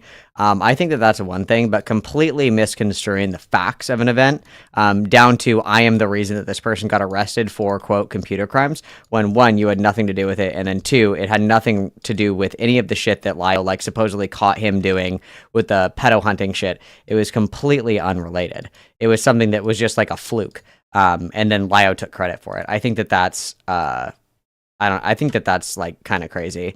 Because everybody's, like caught a fish and the fish was actually this big and they were like, oh, it was like this fucking big, fucking huge, but it was actually, like a little sunfish and they were like, oh my fucking God, it was awesome. Like, everybody's done, like, stupid shit like that. But I think, like, changing the facts of a story is something different. I think a little embellishment is something that everybody does from time to time. You know, like, it's not the end of the world if, you know, you said that you only had 2 beers at the bar, but you actually had 5. I don't know if that's, like, the biggest, like, fucking issue in the world. But if you straight up are just like, no, I never went to the bar at all, I think that that's, like, an entirely different conversation, right? I don't know. Seen Lyle trying to get someone's IRL info, so most just moved on. But on Christmas Day, Jordan would make a post stating, "He's not my dad," clearly hinting that something might have happened between him and Lyle recently. It would only get weirder as a former member of the Senate named and then Lyle adopted Jordan, and Jordan, like, fucking moved in with him. I don't know, dude. The whole thing was, like, freak bizarro shit. Just freak bizarro shit. Like, I'm not saying, I don't know. I've never seen any evidence produced that Lyle Convoy is, like, a groomer or anything fucking crazy like that. But I find it very odd that an adult man, like an adult man, like, you know, 40 years old, spends most of his time in discords with teenagers and seeks the validation of teenagers, adopts, you know, maligned, abused, you know, sexually assaulted teenagers on the internet, and then invites them to come and live with him. That's kind of weird to me. That's kind of odd to me. Like, I would certainly, if I knew somebody in real life who did shit like that, I'd be like, you're kind of a fucking creep. I don't know. I've never seen anything materialize outside of that, but that's, like, really fucking weird in my opinion. I think that's very odd. Kuma will upload a teaser video called Coming Soon on January 3rd, 2024, a video that showed snippets of an interview he had with Jordan talking about his experience living with Lyle now that he was disowned by him. Things are starting to heat up, and even a side beef Lyle had with Zay, formerly known as Kai Wise, will end up giving people a little bit more to look at. The quick rundown is that Zay and Lyle agreed to debate each other, but Lyle flaked out and instead posted a video calling him a bunch of names and such. While it's not too important, there was a notable clip of him saying the reason he didn't end up debating Zay was because he doesn't want to be around creeps. Now, Zay wanted me to come on to stream with them so they could press me on He doesn't want to be around creeps. He better, never mind. That's too far. I need to calm down. Never mind. Things. But after looking into all of this and seeing what they'll excuse and whom they'll collude with, I can easily say I'm just not interested. Don't really want to hang around creeps. This was interesting because Lau is mostly known for hanging around creeps, albeit bullying them like they deserve to be rather than being cordial and such. And so some people start to question why he wasn't just upfront and say he didn't want to debate rather than make a whole surprise video to try and go after him over a petty argument in the YouTube comment section. Zay would end up making a video about all this, but in the comments, Jordan himself would start to talk about his experience living with Lyle, saying that it took a while to trust him due to his upbringing and the general way he goes about his life and such. He would then start to allege some serious stuff against the man, like how he would yell and berate him a lot, and that one time after getting in a disagreement with his wife, he would get up in his face and threaten to beat him up, also saying how Peaches was gloated on Twitter about how he was crying. He would then say Peaches was also, like, this is a kid that, like, was literally, like, sexually assaulted and abused, and you would go as far as to treat them and speak to them like this after you're supposed to be, like, their saving grace. There's something very, very disturbing underneath the surface of all of this, and I'm sure given enough time, all things come to light after a certain amount of time. But I would find this to be incredibly suspect, and just wildly inappropriate.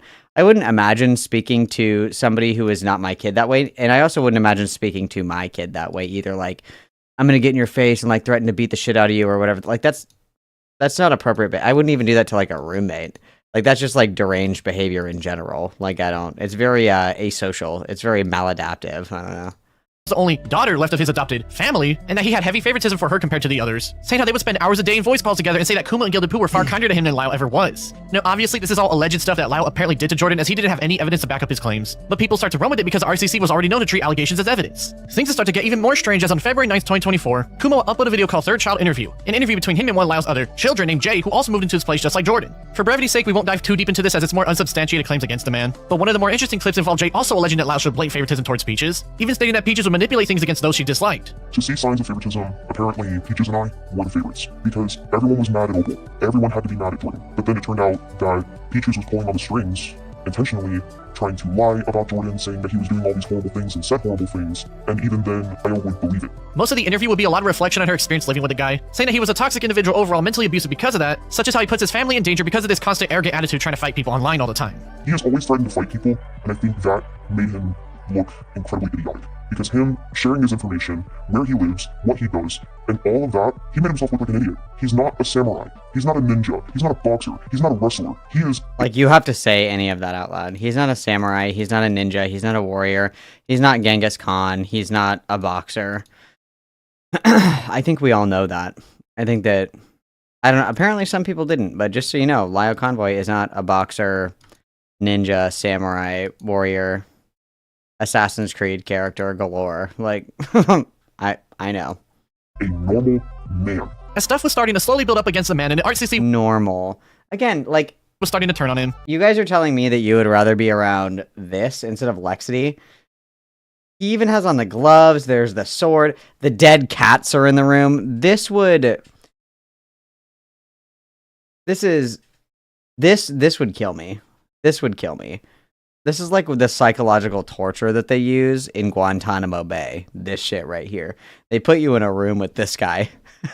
They fucking dose you. They give you a heroic dose of magic mushrooms and they put you in a fucking room with this guy. And they're like, tell us where the nukes are hidden. And you're like, oh my god, I'll tell you, please make him leave. Twitter account named the Fruitcake Club Leaks, aka the FCK, would appear on the site on February 22nd, bragging about having a bunch of logs that would expose a lot of people from within the RCC. While this was seen as a red herring at first, this would be the beginning of the biggest story in the RCC since the Creepshow art situation from 3 years prior. On February 25th, 2024, Peaches would come out on Twitter and admit she was complicit in a Discord server that posted porn where minors were present when she was an adult. This caught many people by surprise as nobody knew what she was talking about, but it was starting to look like that Twitter account might be more than just some assumed random person. The very next day on the 26th, Lai would upload a video about some random drama in the Senate, but at the end he starts going after Gilded Poo again, though this time he would mention a brand new person named Akumu into the mix, saying that he's a liar and is posting a video about the FCK. Oh, that's what I meant, Akumu. Not Kumo. Kumo... Kumo and Akumu are like, I can never tell them apart. One of them follows me on Twitter and likes like every single fucking thing that I post. I don't know if that's a good thing or a bad thing. I don't know, but... After him as a way to control the narrative, and that he refused to give him the logs months ago. However, I draw the line at lying. There's a reason he's not going to release the FTK logs until after the video drops. It gives him control of the narrative. We, however, had a longtime server member give us access to the logs that Akumu will not release. Logs I asked him for months ago, by the way, that he refused to give. Within that very day, Akumu's video would drop as he would take a dive into the FCK and show people what had gone down in there back in the day.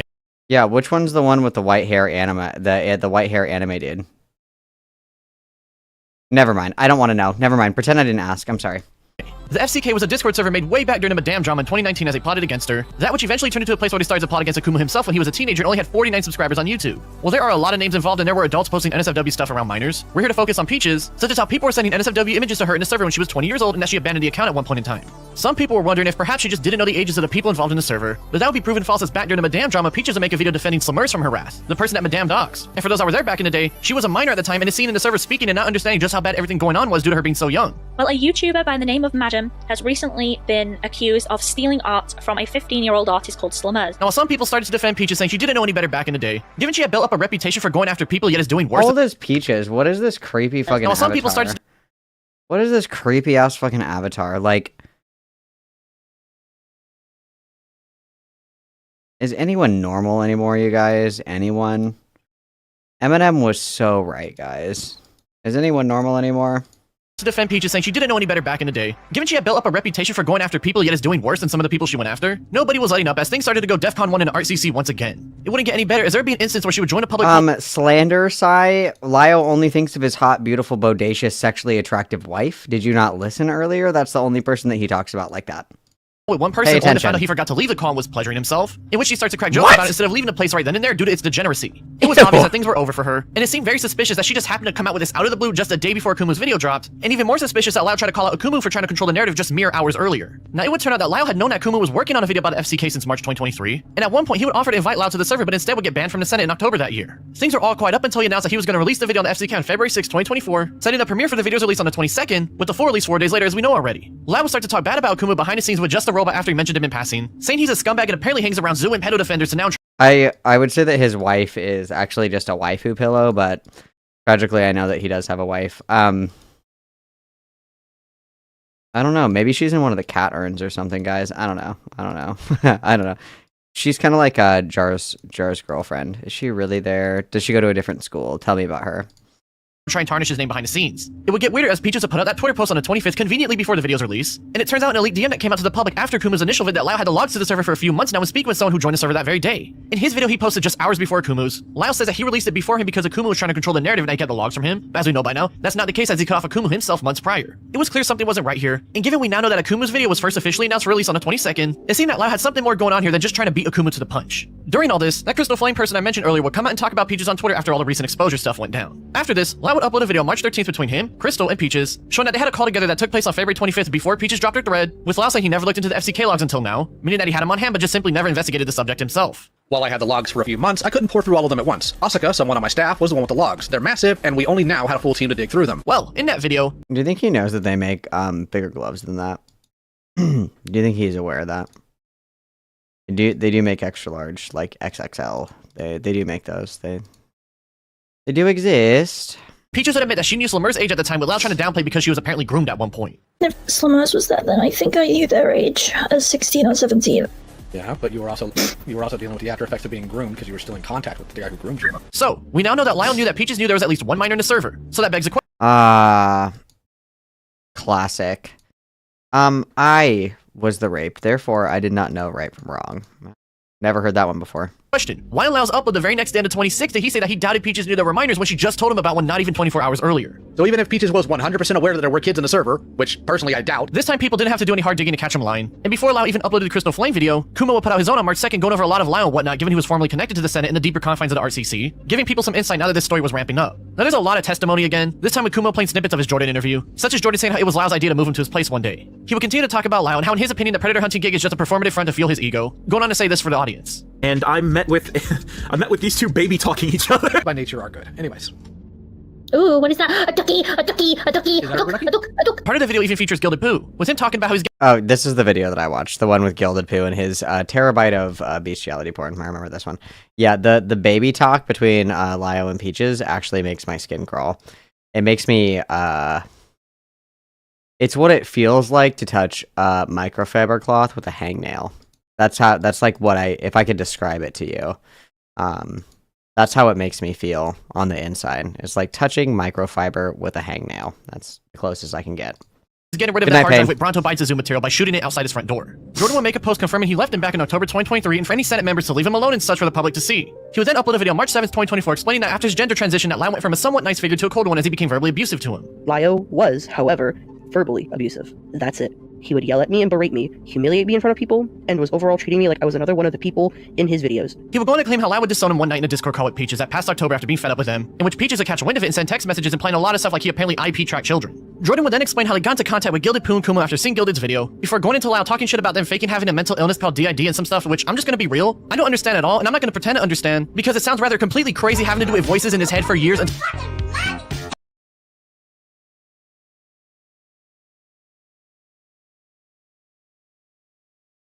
Hello? Is she not going to speak to us? Let's try that again.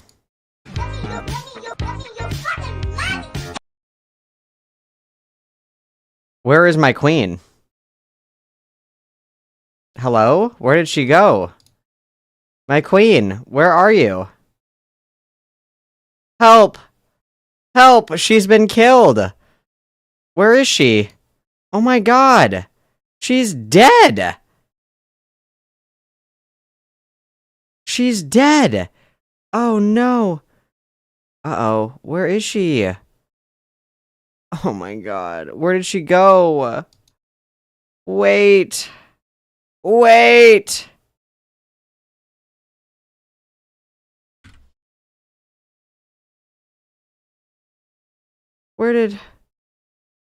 Where's my queen, guys?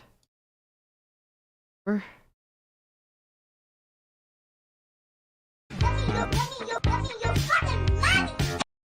Rosabebé donatet $1 truc superchat. Wait! Okay, Rose Weaver, that worked. Okay, witness. Sorry, we got two witnesses? Two witnesses?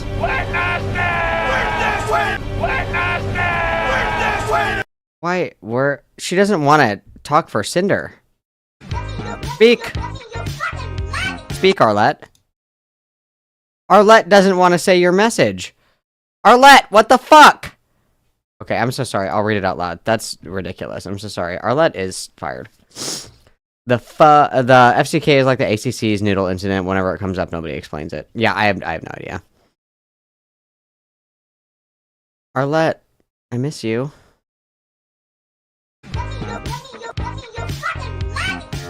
Intensiva Porpoisès donatet $1 amb 99 centaus truc superchat.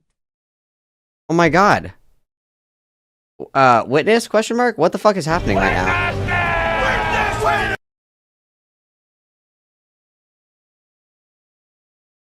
She's eating your guys' chats. Arlette, what are you doing right now?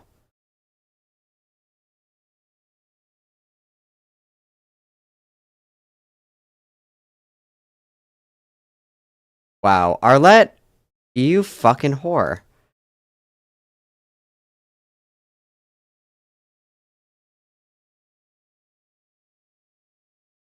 Arlette? What the hell? Okay, let's try one more time.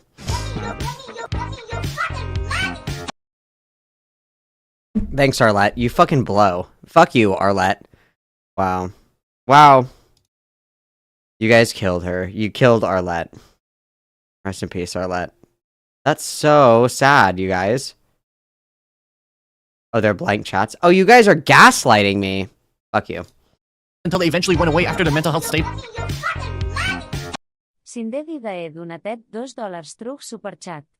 Test. Oh, witness. Arlette is back. Maybe she won't say fuck. Maybe that's why. Maybe she won't say fuck. I don't know. I don't know. She got shy.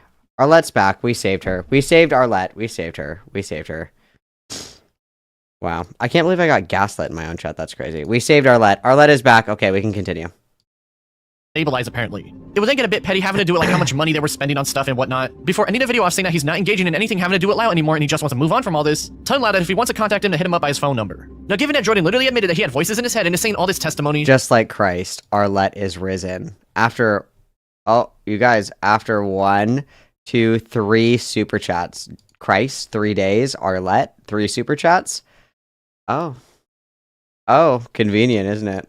I'm not going to take it serious because I can't take the word of someone who is severely mentally ill like this on such a serious scale, especially when the subject matter has to do with them apparently getting abused, because for all I know, that could be those voices skewing their judgment when recording this video in the first place. Rumors will start to spread as more DM leaks will show that Lyle's wife apparently disliked Peaches so much that he sat her down to talk out their issues together, with Peaches even saying that he got that to happen by threatening to walk out of their marriage, with a reason for her disliking her being she believed Peaches was a homewrecker. Peaches will also delete every single trace of her on the internet, her YouTube, Twitter, quite literally everything she built up online was now all gone sometime in early March as well. However, on March 18th, she would have a friend post a document she made accusing Lyle of being an abuser. Also now coming out Arlette is the name of my TTS. That's her name. Her name is Arlette.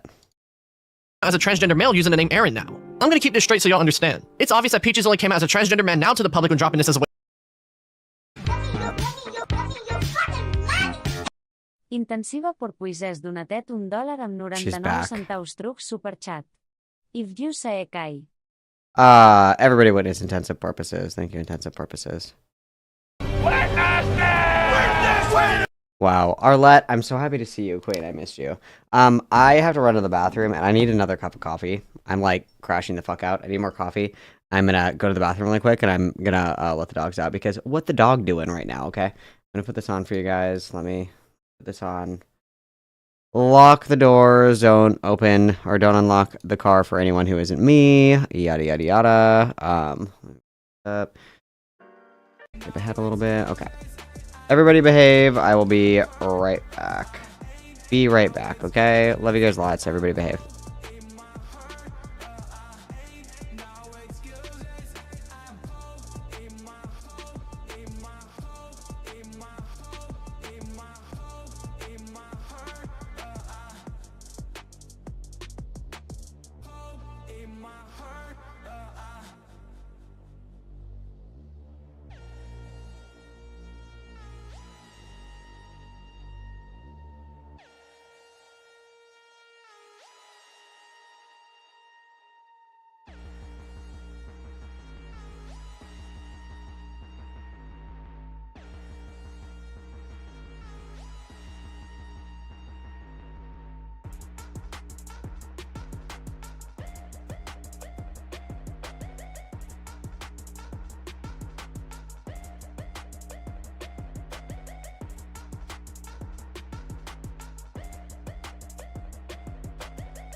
I'm back. I'm back. I think that Jordan and Jordan are the same person. I think. I'm not 100% sure. Jordan is another very popular transgender name, so I honestly don't know. It's a very popular one. It could be anyone's, you guys. It could be any one of the many transgender Jordans. Oh, I'm so excited for my 6th coffee of the day. Let's go.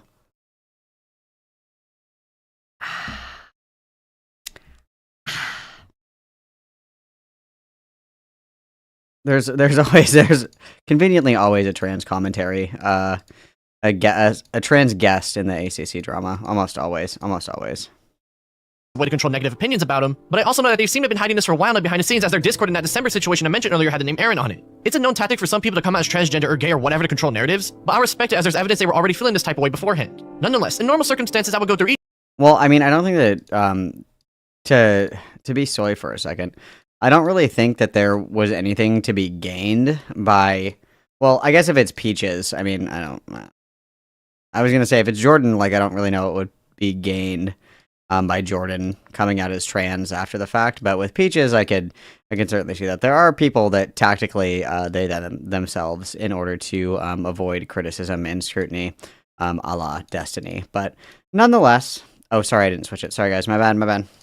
Each and every detail, but by now we all know that they're full of shit. Plus them saying stuff like how they apparently age regress just comes off as unhinged and frankly deranged to read. I don't believe they age regress, and if they did, why should I take the word of somebody who is so severely mentally ill like that? I believe they're using this as a way to escape owning up their own shit, so let's get right back into everything and move on from this. The very next day, Crystal Flame would come out with their own video about Lyle, this time talking about Jibs from way back during the initial Vita situation. The day after the Coyote Lovely situation happened in February 2023, Jibs and Lyle would end up in a call together after they confessed they were still secretly in contact with Vita and gave a minor's contact info to him at his request despite knowing about his past. Obviously, Destiny said he was non-binary for a while. When everybody was calling him transphobic, so. This isn't a good look at all, but it's not unheard of for someone who was groomed as a minor to still not have a full understanding of what is truly going on with their dynamic and still having feelings for the other person. While most people talk to someone in Jib's position in a calm but very stern manner to show them that they need to cut him off and that they fucked up, Lyle would instead choose the most destructive route possible when speaking with them. What was the final straw? I don't remember exactly. I'm not buying that. Not today. You've lied to me plenty of times. You sat there and thrown my trust in the garbage, so you're gonna give me a doggone answer. I am not gonna accept. I don't know what. Doggone answer. You want to treat me like I am. Answer. I know. I am just genuinely trying to remember some pieces of it. I tried. Why don't you go to the logs and figure it out, since you clearly have them? But you still have them in your life. Even after we tell you explicitly that that is unacceptable. After you thank us for getting you away from them, but you didn't actually get away from them. You just lied to everybody, cared enough to try to help you. I swear to God, the rest of you sit quiet in this entire call, I'm gonna remove every single one of you from staff. You people better start opening your mouth instead of leaving it to me every single time! I'm sick of it! Every time we're doing something like this, every single time we have to handle this, I'm the only one doing it! Knock it off! I am the only one verbally berating a rape victim. Everybody unmute and start attacking the rape victim. I'm tired of it just being me. Great content. If you don't want to handle stuff like this, leave! Do you want me to yell at you like I just did the rest of my staff?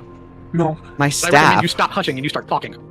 I am so 100% done with this level of callous stupidity. I am 100% done with it. I have been as patient as humanly possible with literally everyone concerning all their nonsense, and you are sitting here right now wearing that 100% thin. Start talking. You can talk to a person who wants to down little girls. You better start talking to me. Message her right now, and you get her in. Guards! Seize their perms! Guards! In this server. Because if you don't, in the next hour, I will find her again and I will call her parents. On this call, live. I swear to God, my mom is gonna call your mom if you don't start talking right now. I'm gonna have my mom call your mom, and my mom is gonna tell your mom to get you grounded. She's gonna do it, okay? That's just some snippets of what went down, but it was pretty clear to see that Lyle was just bullying Jibs because he was angry rather than actually trying to help him out. After all this stuff came out about him, not a lot would go down for a good minute. Lau's fourth adopted child, Opal, will come out and say that he wasn't bad at all in their experience, showing a new take on a guy now that everyone in the ArtCC was going at his throat. He would also get mad that people were showing pictures of his wife in their videos, something that is heavily ironic as this dude is known for looking up people's info on white pages and doxing and calling their parents, yet when he gets a taste of his own doxing medicine, he gets butthurt about it. As people— My bodacious queen, no! My bodacious Bahama Mama queen, no! Her curves and bodacious booty are only for my eyes! For his response, Guilty will drop another video about the man, and now that more people in those circles knew that Lau was slandering his name for the past year, it was much better received than in the past. The video itself is a lot like the past stuff he's made, just a lot more concise and includes the new stuff that's been going on recently. While it's nothing new, so we don't need to go deep into it, he says in the description he plans this to be the last time he will ever talk about any of this, showing that he was moving on from everything. All people had left was to wait and see when Lau's response would drop, and more importantly, if he could get through this mess he got himself into, or if his days of threatening and doxing people is finally over. On April 26, 2024, Lau Convoy uploaded a video titled Addressing Things, a 4-hour slog of a video going over the recent stuff that had been brewing for the past 2 months. Despite its extremely long runtime, a lot of it is just responding to hearsay or people who aren't relevant, so thankfully it's not going to be that much of a mess here. Lau would get into Jay and Jordan's allegations against him for the first 2.5 hours. Now y'all may have noticed that despite the both of them saying— I need a meme, quickly. I need a meme of, like, the evolution of people. I don't know what the first evolution would be, but I need, like, something jar Lio, and that's, like, the evolution of, like, the hobby toy collector autistic Pokemon evolution. That's what I need. I need someone, I don't know who, jar, and then I need Lio. I need that evolution chart. I need that stat.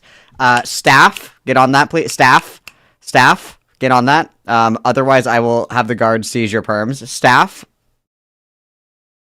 And a lot of things about Lau that make him look extremely bad, they never showed a lick of evidence to back up their claims about the man. So it comes to no one's surprise that his response is full of a bunch of hearsay as well in defense of himself. While normally I like to break things down for people, I don't like to promote strictly hearsay as heavily on this channel, as these situations quite literally just come down to whose word you believe. You can listen on your own time if you'd like, but for now it would be redundant to spend so much time breaking down 2.5 hours of just hearsay. However, there are some interesting parts of the Jordan section, like how when Lau told his audience that his negligence got one of his cats killed. One day, Jordan texted me letting me know Sherbert was Sherbert! Oh, look at this baby! Is Sherbert on the mantle, you guys? How many cats are on the mantle? How many cats are on the mantle? Oh my god. It's like the 9/11 memorial for cats in his fucking living room. Extremely lethargic. He had deteriorated to the point that we couldn't save him, and we had to put him down. I care a great deal about animals. I always have. But for all of Jordan's talk about my— There's at least 2 more. There's at least 2 more. It's like a fucking cemetery in there, dude. Fuck. Verbal abuse? This is how I responded to his carelessness costing one of my pets his life. Hasn't moved at all, not even when I wrapped him up in a blanket and set his head in my lap. He hasn't even blinked the entire time. Put your ear to his chest unless there's something like, what? He's still breathing, I could hear his heartbeat. If you're hearing that, then he's alive. He's on our way home, she'll take him to the vet, and we'll do what we have to.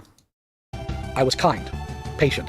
The people I've told this story to and shown these texts were absolutely enraged. Oh, so the cat was just, like, ill. And then they took the cat to the vet, and I assume the cat was dead? Or dying? Why is that his fault that the cat got sick? If the cat was already that sick, it would probably die, certainly, no? Like, if the cat was already, like, so lethargic that it wasn't, like, moving around or, like, orienting to anything, it certainly was already, like, kind of on the brink of death, no? They made it clear that they would not have shown them this grace. They even flatly said that Jordan would have been out that day. But instead, I let Jordan stay. The wife and I just kept a closer eye on the cats Jordan was caring for, because it was obvious he never actually paid attention to them. Sherbert was a good boy. He didn't deserve that. He'd still be here if Jordan cared about anything other than himself. Now that is some very serious— Dude, you know that cats just get old and die sometimes, right? Like, that happens? That happens, you know? I don't know, okay. Stuff to put on him. That's not to mention, his cat was clearly a little bit overweight and looked a bit on the older side in that picture he showed. It's quite possible it was simply their time to go after living their life, and it just happened to be around the time Jordan was taking care of them. It's also clear that this story was told to Peaches back in fall 2023 at the very least, as if you remember, they drew Jordan with a dead cat at his feet, so who knows how long this rumor had been going around. We don't know and we'll never know the truth to this, but for Lau to pin it solely on Jordan when there are so many other possibilities shows that he's going scorched earth to try and tear him down in any way he can. It's also worth pointing out that Lau told Akumu in DMs in April 2023 that his cat had FIV as well, meaning there might be more to this claim he's putting against Jordan than it initially seemed. What's Some FIV? other stuff would be said. What's FIV? Is that feline intravenous ventriculosis? What is that? What is FIV? What is that?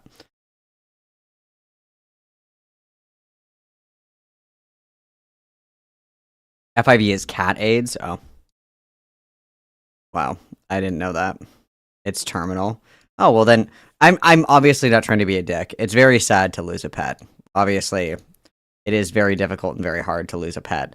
But if a cat has, like, a terminal condition, I mean, there's not really anything anybody can do about it. I I had a lab that passed away, but he had cancer, so there wasn't really anything that anybody could do about it. Like, I don't know why I would get mad if I was like, hey, I'm gonna be out of town, can you watch my dog?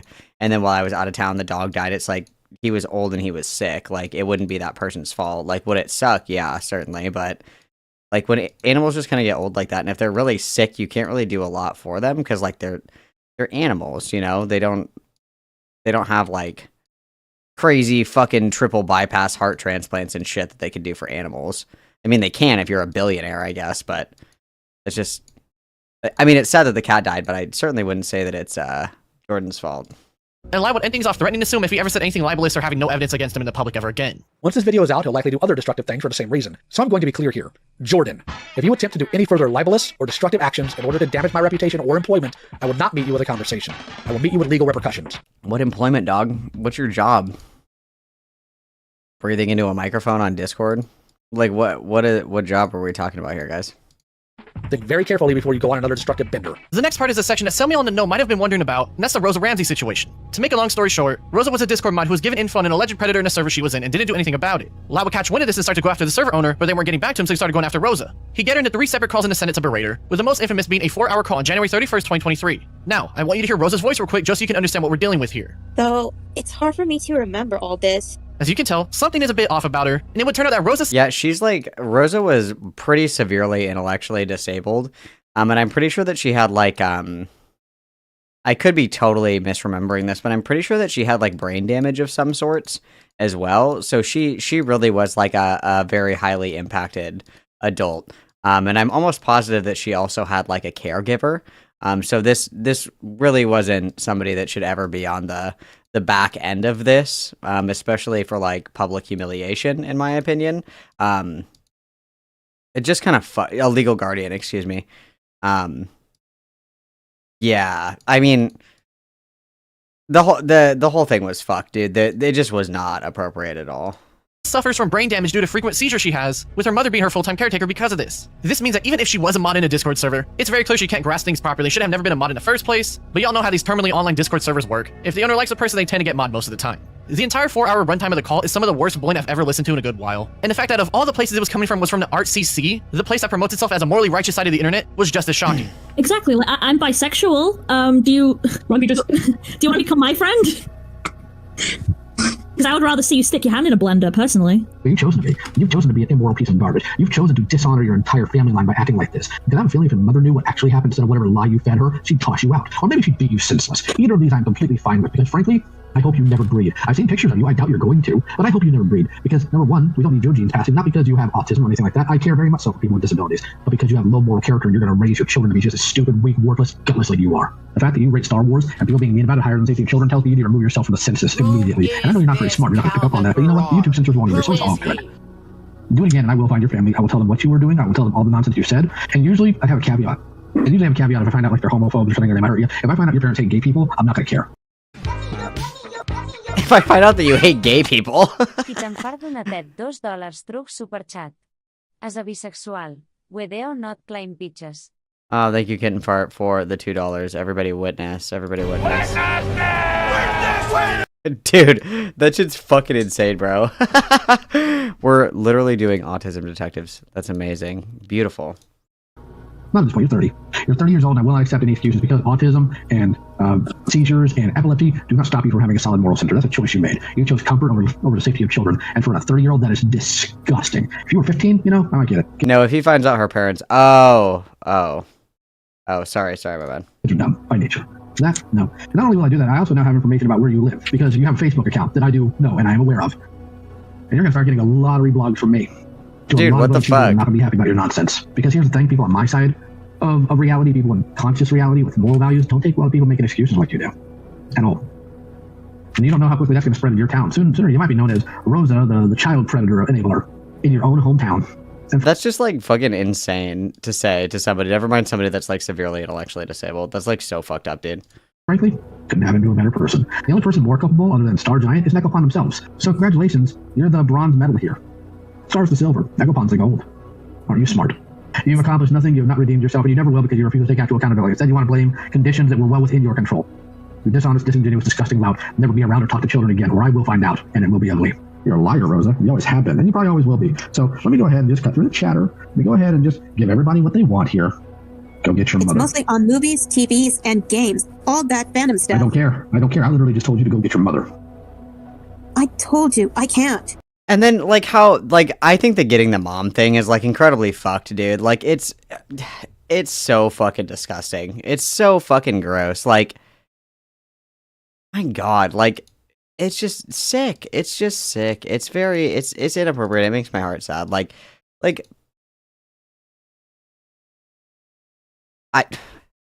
it makes me think of Daniel Larson. Obviously, Daniel Larson is a bad person in his own right. But like when there's somebody that's like that highly impacted, like you're pretty much, in my opinion, like a total piece of shit if you're fucking with people like this. Like just leave them alone. Like they truthfully don't know any better. Like why are you doing this to somebody who very obviously is pretty heavily impacted? It's just fucking disgusting to me. It's fucking disgusting to me.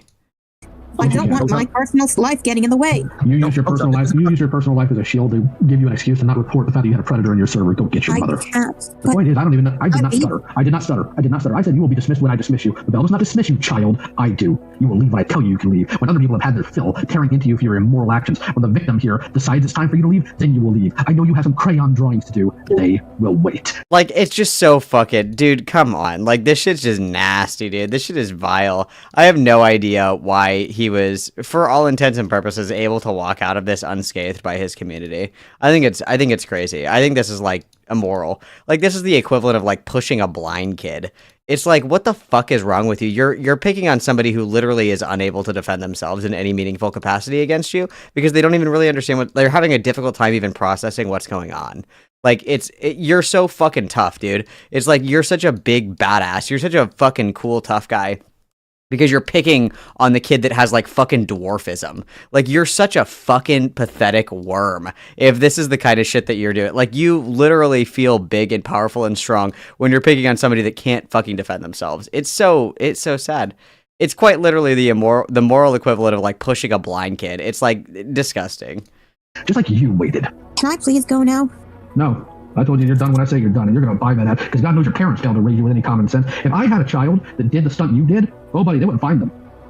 They would not find them. That's one thing I've absolutely picked up from my old man. If you pull some stupid crap like that, they might find your body in a marsh about 100 years from now. It would also come in that Rosa could only delete...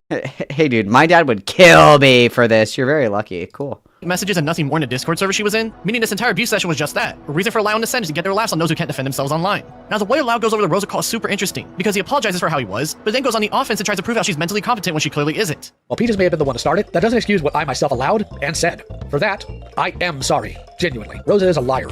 Although they are on the spectrum and have seizures, I feel the attitude other people have towards Rosa has flipped all the way to ableism in the other direction, by treating Rosa like she has no agency because she has a handler. And months after this call, Indo asked Rosa for an apology on Twitter. Rosa's response was to say she was possessed by a demon and that she couldn't give an apology or she'd have... I vos duts passa donatet 10 euros truc superchat. Lio Said inis apology edident valieva rosa bastat disablat iat etre atens arbai banting total tuar mother. Yes es mental chill. Dick is it. Thank you very much for the 10 euros. Dot space. Sorry, I can't read. Witness. Well, and if I remember correctly, Sai, if you're still in here, correct me if I'm wrong. In the conversation that he had with Stardust, didn't he literally try to contest whether or not she was intellectually disabled? Didn't he actually try to contest that she really wasn't that disabled? He was like, oh, well, she's not that disabled. Somebody who has, like, a legal guardian as an adult is actually pretty fucking disabled.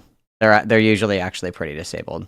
They're usually pretty highly impacted. If you have a guardian as an adult, you need, like, significant supports.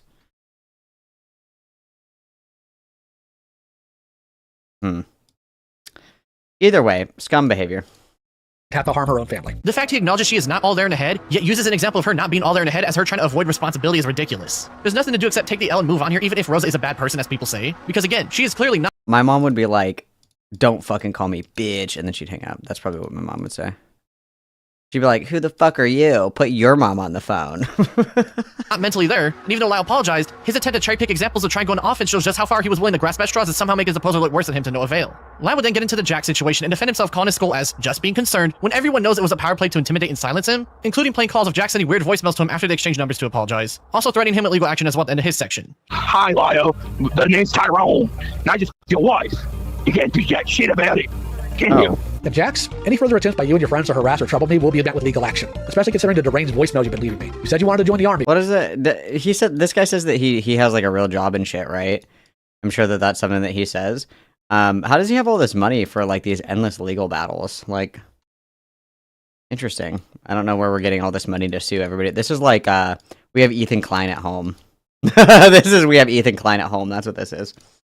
Don't blow up because you still think your online actions don't affect your real life. He then apologizes for the Jibs call, but doesn't play any of the audio because he says it's their story to tell, even though the audio's already out there online, but that's besides the point. Lau would then get into his experience with Peaches, saying how they started to emotionally abuse him sometime in the beginning of 2023. Now, while it sounded very fishy given his record of twisting things and outright lying, he'd show a set of screenshots on how they were throwing a fit over a game of Among Us and what is quite possibly the most— I knew you would like that one, Don't Smoke in Bed. I was thinking of you when I said that. most embarrassing thing a grown person can do, only to end up trying to bait their own life. Babe, I need more money for, a lawyer because somebody called me gay on Discord again.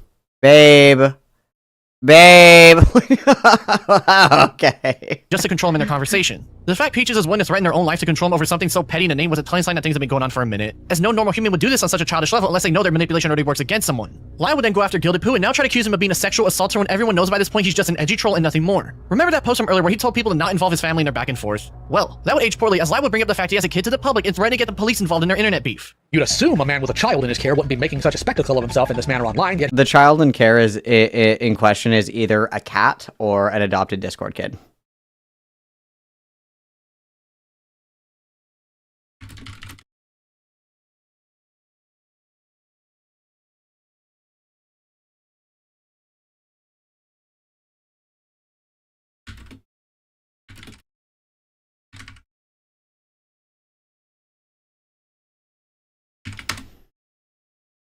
here he is, in his late 30s and being fine with threatening people with sexual assault. Or in his latest video highlighting the sexual harassment others and myself have faced as though it's a joke. I've also been told by— Dude, I don't care about the H3H3 Hassan shit. I don't care. I know you guys want me to. I'm sure that plenty of people want me to watch it, but I just don't care. I just don't care. And I don't know a lot of the lore either, so I'm a bad person to cover that. Another person that Gilded sounds tired, that he wants to stop getting involved in stuff like this. So here's his chance to punch out and stop pretending like he's going to come out on top. Because sooner or later, his actions will come back to his doorstep, and the police in his area will eventually get involved. It's amazing what you'll be given when you follow leads of people who know your MO. Amazing indeed. This is extremely unhinged and shows that Lau is still okay with bringing up people's personal info to try and scare him into submission and silence, and a lot of people would catch on to this right off the bat. He would also go after Akuma and basically say he's poisoning the well, but by this point no sane person can take this guy seriously after he just threatened a dude and his kid over their petty internet beef. While it's undisputed that Peaches was likely abusing Lau throughout their relationship, his response was calculated from the moment it started. The thing is, he has a habit of trying to get in the last word, so to speak, and go on the offensive, be it threatening people with legal action, twisting stories to fit the narrative he wants his audience to believe, or even mentioning other people's children in an attempt to scare them into silence. It wasn't a good look at all, but this wasn't the end of everything, as there was still more that would go down as the RCC crumbled apart yet again. Now, Akuma would release a response video to what was going on, but we're not going to go into that today, as he was able to get Lau into an interview on April 27th, 2024. I highly recommend listening to it on your own chance, because hearing the way Lau operates outside the Senate or in private calls is so interesting to witness. At one point, he says the reason he banned Akuma from the Senate was apparently because Peaches told him to. Well, there's a lot of unimportant stuff that goes down. There's one part in particular that is far more interesting than the rest. The Jax call will be brought up, and Lau would try to not talk about it because Jax tends to act unhinged whenever his name is mentioned, but nonetheless, they're able to talk about it for a bit. Lau would continue to deny that he threatened to show up to Jax's house despite what we saw earlier, and they would eventually play the call for him to listen to. Well, the reason I'm talking about it with you is because you did say you were going to go show up to his house. You said, all right, that's what we're going to do. I did not say I was going to show up to his house. He did. You want me to come to your house? Okay, he says, say it to my face. You say you want me to come to your house. Yeah, do you want me to? Okay, cool. Okay, cool. Then that's what we're going to do. Can you rewind that?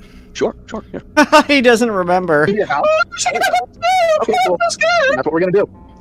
I thought it was in relation to me talking about finding his information, so, man, clearly I was in the wrong on that one, so I apologize for that. It gets even more interesting, though, as the next part is perhaps the biggest example on how this guy's mental state is like, as Jax would go on to call Lyle's phone and act a fool, in which he would respond by threatening him again live on air. Jax, you have actively tried harassing me for the better part of a month now. I don't think you really have a place to talk about other people having a life, my dude.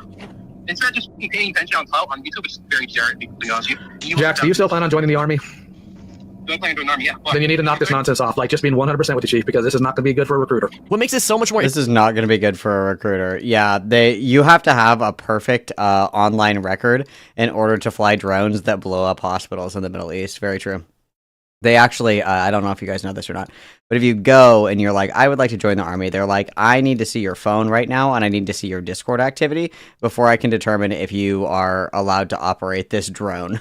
It's true. Interesting to me is how loud does it seem to understand or realize that he just threatened a dude. In his response video in the stream, he would go on to say that he recently tested to see if he's autistic, and let's face it, he is. And that right there is a telling sign of a lack of understanding social cues and implications on an obvious level. Chill. After seeing this happen in real time, it opens up so many more avenues on the way he carries himself, such as if he even understands that he's a malicious person or truly thinks he's not a bad guy at all. Loud would go on to deny guys, he's literally a neurodivergent minor, parentheses, 45-year-old man. He sat down his wife to apologize to Peaches at one point as well, for those wondering, which, let's be real, given Peaches is known to be full of shit, it's very doubtful that was true to begin with. The rest of the stream is nothing of importance, as it was mainly just trying to understand how this dude operates in the first place, and it was clear that he operates on a very different way than most people in this world. After seeing that Lyle threatened both him and his kid, Guiltypool uploaded a response video going in on him now that he escalated their beef between each other to involve his family. The video is a lot more harsh and upfront about his understandable hatred for the man in a much more straightforward way than ever before, and there's even a part where he makes a good point showing a glaring issue with some of Lyle's logic. When I was a kid, my old man abused me in every way but sexually. As is normal, I picked up some of his habits and traits, and I've been working to alter them. It's where my authoritative tone and general demeanor comes from.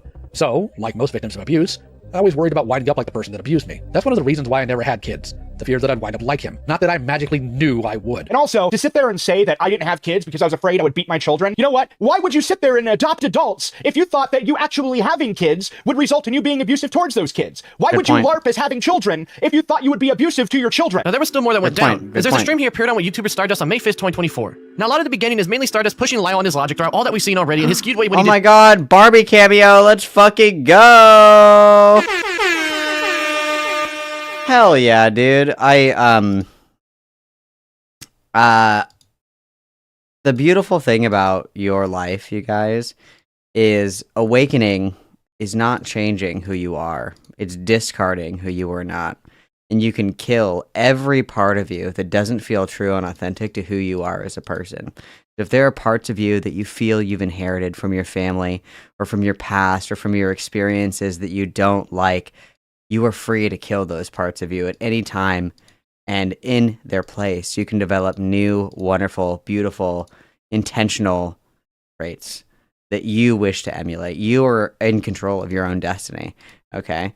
If you're terrified that you're going to be a bad person because you think that somehow being a dick is a heritable trait, chances are you're probably just a dick, right? I've known plenty of people that have had terrible influences as far as parents are concerned, or older siblings, or role models. Just shit hands in life, okay? Everybody has gone through the ringer at one point or another. Everybody goes through the same thing at different times, as they say. The only people that are bad people because of that are people that choose actively to emulate that behavior, and they like the idea of saying, oh, it's just because I was raised this way. It's because you're lazy, and you're a fucking slob, and you have no determination, no discipline, and no grit, and no willingness to change, because you can always change, guys. It's never too late. As long as you are alive, you are growing, and you have the propensity to change. And anyone who tells you otherwise is a fucking loser who's too lazy to do the work to be a good person. And to be honest, being a good person isn't that hard. It's really not that hard to be a good person. Only bad people tell you that. Okay, write that down. Predator hunting content, and Lau would say that he's officially done with it and dropping it entirely. They would then get into the doxing argument, and the way Lau goes about it is so interesting to see, as he equates someone trash talking in a public Discord server to a public place in real life, despite the two not being similar in any way at all in this long but interesting clip. Collecting somebody's information that is not accessible in one place and putting it in one place and using it to your advantage to call their parents or threaten to call their parents is still a threat, and it's still weaponizing doxed info. That's not doxed info if it's public info. And secondly, when a child is going out of line, why is calling a parent somehow beyond the pale? It's because you're not their fucking parent. That's like so fucking crazy. Like, if you're at Walmart and a little kid runs up to you and starts, like, punching the back of your leg, and you're like, excuse me, where is your mom? That's one thing. But if I'm on Twitter and I see, like, the most unhinged take I've ever seen in my entire life, and then I'm like, oh my god, this was posted by a 15-year-old, let me dox them and call their mom and let them know that they have a terrible take about a flat earth theory. It's like, that's unhinged. That's deranged. Who are you? Who are you, strange man? That's fucking crazy, dude. Your responsibility to do that. Ban that person and move on. So it's not the responsibility of an adult to let a parent know when their child is going off the rail? An internet stranger? Would it matter if it was a stranger in public doing it? If you're in person in public and this kid is, like, you know, punching you, that's a little bit different than somebody saying something mean on the internet. Oh my god, I literally, wow. You guys, I didn't even remember that. That was totally organic. That example that I made was totally organic. I didn't even remember that part. I swear to God. Hand on the Bible, I swear. On Good Friday. I literally, oh my god, me and Stardust are mind melting. That's crazy. So if a kid's sitting there screeching all sorts of True, this is the new rule. I completely agree, DZ. If you are in my Discord server, I'm going to need your mom's phone number, so my mom can call your mom and make sure that it's okay that you're in my Discord server. Okay, thank you. in public, then a random stranger who hears these things shouldn't talk to a parent or try to get them? I think that that's a bit different because you are an actual, your actual public disturbance. That's a public disturbance. Somebody sending you messages or saying mean things on the, yes, and you've got actually actionable things there that you can do. When it's a stranger on the internet, But a public server isn't public. You can literally just press the block button, you fucking buffoon. How old are you? And you're just now discovering the block function? Like, somebody sends you a deranged message, you're like, oh, okay, and you block it, and you're fucking done. Easy peasy. No, it's not. No, not in the same way. It's not a public server. It's not a shared public space like a grocery store. Or do you need to go to the public Discord server to function in your daily life? Because you do have to do that with a grocery store. No, well, now you don't. But more importantly, I think part of the disconnect here is that you seem to see a difference between what people do online and what happens in the regular meat space. And frankly, I think that's kind of foolish. That's actually crazy, Lyle, because you're the one that threatened children, literal children. You're the one that bullied developmentally delayed adult to the point of tears for hours on end. Like, again, imagine that you are in public and you see somebody who is, like, just pretend that you see somebody with Down syndrome, and some big fat fuck goes up to this person with Down syndrome and pushes them to the ground. This is the real world. What are you going to do? You're just going to be like, oh, not my business. No, you're going to be like, yo, what the fuck was that? Come here. What are you doing right now, dude? What the fuck is your problem? It can't be both ways. It can't be like, well, the internet is the same thing as real life, but when I'm on the internet, I like to do all this fucking actually insane shit. In the real world, if you, a 40-year-old man, was mouth breathing on the other end of a phone call that you made to me about my 15-year-old kid, you would need to call the fucking police, okay? That's crazy. If you want to blur the lines between online behavior and in real life behavior, you would not be alive. Somebody would have put out a fucking El Chapo style hit on your ass, dude. That's fucking crazy. How deranged. How deranged. I think that you are making a huge mistake. You are breaking one of the internet's unwritten rules, one of the biggest unwritten rules, to not dox people when you're doing this thing. When you are threatening children for being stupid online, and you're threatening to call their parents, or you do call their parents, or you call their school, I think that that is grossly inappropriate. I think you were very clearly overstepping. And if I were a parent, I would think it's weird that some stranger is calling me about my kid online. And do you know what most of the parents that I had to contact have said when I called them? What? That they appreciated it. Okay, do they just say that to you because you're a weirdo on the internet calling them? Or do they say, like, here's the thing, I don't give a what they say. They could say anything, and that could still be weird. Okay, you can think it's weird all you want, but I'd rather take the opinion of the people who care about these kids. Things that get even crazier as Stardust will bring a lawyer into the call to explain how he doesn't understand the law. Let's in which he starts to argue with him. Of course. Well, it's too bad you're being consistent then. Other than reporting that and getting that video flagged or taken down, there is no appropriate measure for you to try to find that information and then go out and do something with it. And you know what you're doing when you imply these things. You know what you're doing when you imply these things. Nope, don't play that game with me. I know exactly what I said. I never implied I do anything other than file a police report. You're sitting here saying you heard it, then maybe get your ears checked. I don't need to get... I remember covering this. If you guys haven't watched my coverage on this, you certainly should, because it's very slay. And then while you're down there, you guys, check out the merch, you guys. Check it out, because I still have, you know, the intellectually disabled, lovable but intellectually disabled sweatshirts, which I think is kind of applicable, for being honest. It's kind of on par for what we're doing right now. Anyway, the thing that I think is interesting is, so, like, other countries, I don't know how it works in other countries. I have no idea. In America, every state has, like, their own legal system, and even down to, like, the nitty-gritty, every, like, you could even say, like, county or city is going to have kind of, like, different, like, kind of rules or whatever. And then obviously on native reservations, it's kind of like the Wild Wild West. They have, like, their own shit that they're doing out there and everything. It's very, like, discombobulated. And there's not necessarily communication between different police departments and municipalities, which is kind of a problem. So if I commit a crime in Tennessee, or let's just say I'm in Tennessee and somebody else is in Georgia. And let's say that the person in Georgia discovers that I'm doing a crime. I'm doing something illegal in Tennessee. And in Georgia, they call and they report me to the police. They call, 911 or, like, the non-emergency line, whatever that is in Georgia. I don't know. They call and they say, hey, there's this guy in Tennessee and he's doing X, Y, and Z and it's illegal and I think you should do something about it. They are under no obligation to follow up on that because it's not local. They can't really do anything about it. That's what the federal branch of like law enforcement is for in America. So if you are dealing with somebody who is committing what's the word that it's like interstate crimes or something like that, that's when you go to the feds. That's when you call the FBI. That's when you're, you know, talking to like higher ups, because they're the ones that have jurisdiction over all these different states. So if let's just say that let's say that Cy is in California where weed is legal, and I live in Alabama where weed is not legal, and Cy knows that I'm smoking weed. If Cy calls the cops in California and is like, oh, this dude's smoking weed, go get him, or whatever the fuck, they're not going to do anything. They have no obligation to follow up on that, and 9 times out of 10 they don't. So in the case of internet predation, there's like a really big concern with people that do online predator hunting, because usually it's not in the same state. Usually it's not even in the same city. Usually people are doing this like between states or whatever the fuck, and they're not reporting it to the appropriate authorities because people aren't going to follow up on it. If I call, 911 right now and I'm like, hey, there's this dude in Texas that I know is doing this, that, and the other thing, the local police have no obligation to follow up on that. However, that's what like the Center for Exploited and Missing Children and all these hotlines and shit like that is because federally they can follow up on it. They have the jurisdiction to enforce the law in all these different states, because it's not like some fucking random cop in California can do fucking anything in the world about me in Texas, like smoking a blunt. They can't do anything about it. And it's actually really crazy because Lio Convoy, the quote unquote, pedo hunter, he comes into Discord calls and he goes, I am Lio Convoy and I hunt pedophiles. And this guy didn't even know like what the Center for Missing and Exploited Children was. He didn't even know that like if you report something in Arkansas for a crime that happened in Alabama, the cops in Arkansas aren't going to do jack shit. He like genuinely didn't know that. And this is your pedo hunter, you guys. This is your professional pedophile assassin, and he doesn't even know who the fuck to report this shit to. Insane. My ears checked, Lyle. I think you're just used to speaking to people between 18 to 22 and then usually kowtowing to you, and that's not going to happen right now. You don't have a good grasp of the law, and you don't have a good grasp of anything else going on.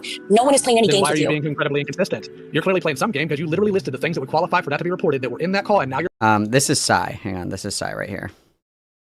Fucking little tattletale rat! It's true.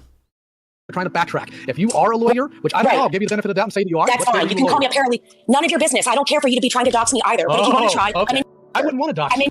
Why would you want to dox you? Why would you want to dox me? Because I think you're unhinged and don't have great touch with reality. Lyle would then get into how he reports stuff to the police and explains that after he puts in a report, they send it to the FBI. But this is actually incorrect as a lawyer breaks it down for him to understand. Anytime I've called the police and I've asked them about whether or not it's better to report to them or to the Center for Missing and Exploited Children, I always say it's better to report to them. Yes, because the Center for Missing and Exploited Children works specifically with the FBI, which does every interstate problem. You know this. I know that you know this. So when it comes to these specific crimes, though, but they don't, though. Oh, they so don't do that. Just sit there and do nothing with it. Yes, they are under no obligation. They are under no obligation to escalate or do anything like that. They're not under obligation to do anything per the Supreme Court rule in 2005. I understand that. I understand that. And this is a different standard from the life-saving standard of that case in 2005 that you're talking about. I know which one you're speaking of. But in terms of escalating this with a police report, they're obligated to take your report. Absolutely. It can go into like the round receptacle in the trash can after that.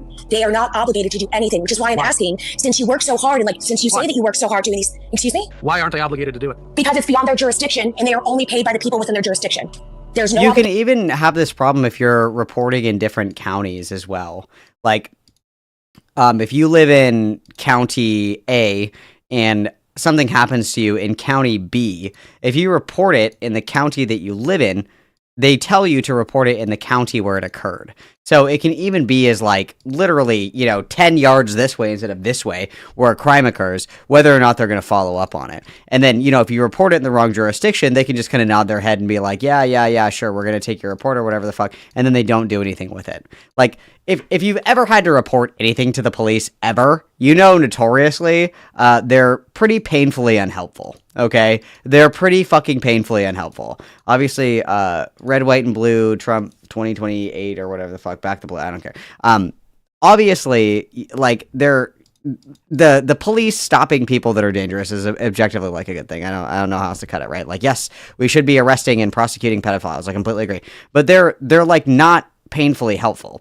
And if you're not doing it in the correct way, it's either going to 1, get lost in the shuffle, 2, get thrown in the trash, or 3, they're not even going to know what the fuck to do with it because they have no fucking idea what you're talking about. That's why online predator hunting is just like so fucking dumb. And it doesn't make any sense why people put so much stock into this, especially if you're not doing it appropriately. I think I said yesterday, there's like 2 or 3 channels that do it appropriately, where they work very closely with law enforcement. They make sure that everything is, done correctly. They're working actively with the police to get these people arrested, to make sure that all the evidence is documented and cataloged appropriately. That way the people can actually get in trouble. All the documents are admissible in court. It doesn't count as entrapment. Blah, blah, blah, blah, blah. Like, they're not just pulling people into, like, fucking Discord calls to scream at them for likes and clicks and views and shit like that. Like, they're actually fucking doing shit. There's very few people that are actually doing it the correct way. And dipshits like Lio are part of the reason why a lot of these cases go completely under the rug, because you're basically shouting into the wind, trying to report this. You have no idea where to report it to. And then you're basically entrapping people online with your weird little fucking gay ops that you like to do behind the scenes. And on top of that, half the evidence that you gather can't even be admissible in court because you're not cataloging it and archiving it the correct way, because I'm sorry to tell you, judges don't even know what the fuck Discord is. Do you remember when what was it? It was I think it was the Rittenhouse case, where they were like stunt locked because the judge didn't understand how the zoom function works on a camera. Like, if they show you a still image and they zoom in to enhance the image, they spent a god awful amount of time trying to explain to this judge that zooming in on the picture doesn't just like make shit up. It's just like making it more clear. And he was like, no, it's implanting false information. You think that a fucking 70-year-old boomer-ass judge is like, oh, yes, these Discord logs are legitimate, I can tell. Like, no, dude, like, you have to do it the right way if you want to do it. Obviously, I don't think that, your average Joe Schmo should be doing this kind of shit, but if people are doing this, it has to be done in a very meticulous, proper way to get the outcome that you want. Otherwise, you're just, like, LARPing online. And ironically, that's like, I mean, look at the lion mask. It's a LARPing convoy. It's not Lio convoy. It's a LARPing convoy. Like, this guy's a fucking clown. So they have no obligation. No, they have don't. No obligation to report it to their superiors, which is the federal government. You're kidding me. No, they don't. And federal government isn't their superiors, especially if it's a state police. What are you talking about? You also know this. Then who's their superior then? Why are they not obligated to report things to the governor? Usually, I mean, the governor. Are you really? Like in a state? I'm confused. Are you kidding me, or are you being serious right now? I'm asking you why they would not forward something that is the feds to the feds. Because again, they're not the federal office. So yes, you make that report and that's great, but they have no obligation to advance it anywhere else. And the federal government system is entirely different from local and state systems, right? But remember how we heard the lawyer call herself a paralegal in a sarcastic tone earlier? I know, I love that he was like, what? Like, state and federal is different? What?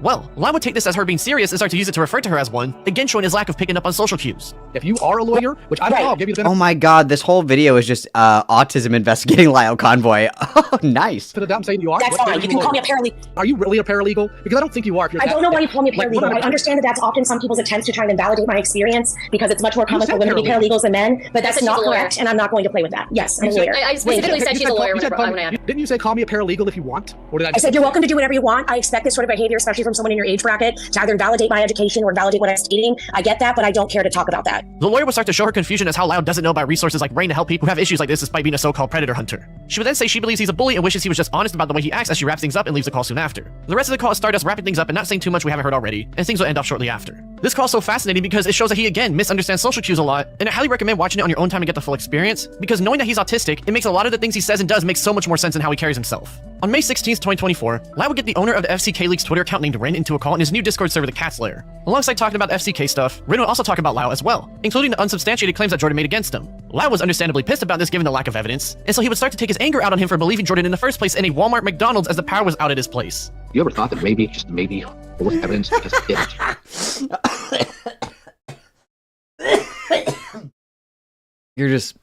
You're having your McDouble, and there's this fucking dude in a lion mask. He's pouring his Dr. Pepper with no ice into his fucking chalice with his Discord phone propped up, and he's like, listen, kittens, like in the fucking Play Palace at McDonald's. I would fucking die, dude. I would be fucking dead. Freaking happen. And if the table returned, you'd be really, really upset. But nobody came to you for their side, did you? You'd be really mad. You didn't. Instead, what I get from you is an asinine text about your personal values on disowning, which has nothing to do with mine, has nothing to do with anything going on in my home. And frankly, you're not even in a position to say because you don't have a kid, and you never had to care for anybody. Yeah. Bro, you also don't have kids. My wife or father is dying is somehow acceptable now. I wasn't. So. You weren't aware because you didn't ask, Rin. Lau would follow up saying that Rin never asked for his side during this, and when she reads messages he sent where Rin clearly asked for his side, only to pivot and now say that Rin didn't actually care for his side as a way to manipulate the conversation into a new direction and in his favor. You did not ask my side, Rin. I'm going to get the text right now. You will not sit here after you were very open and honest with Yoon and lie to my face. That is not going to happen, and I will not permit that. Here is what you said. I saw Kumo's recent video of Jordan said you disowned him and wanted your side of the story because Kumo is an unreliable source, but Jordan much is. You didn't actually want my side of the story.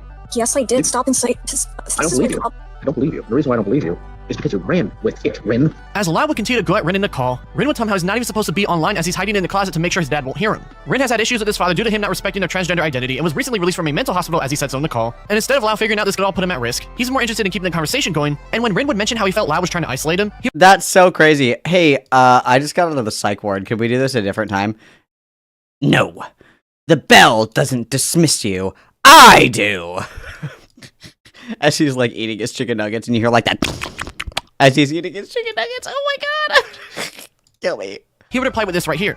At one point, I was very paranoid and I thought you did actually want to isolate, but that was a wrong assumption because Rin, if I wanted to isolate you, I would have just called your dad. Because you did give.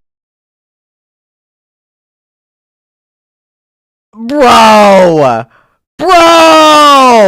This kid just got out of the fucking psych ward because the dad doesn't respect their transgender identity, and he's like, I could have just fucking met a little tattletale rat and told your dad that you're a fucking T-slur. What? Oh my god! Fucking little tattletale rat! Bro, that's fucked. That's fucked up, dude. Oh my god. Give me his number. One of the first messages you sent me on text. Yeah, that was stupid of me. Also, he has their phone numbers? He has their phone numbers? He's texting kids, bro?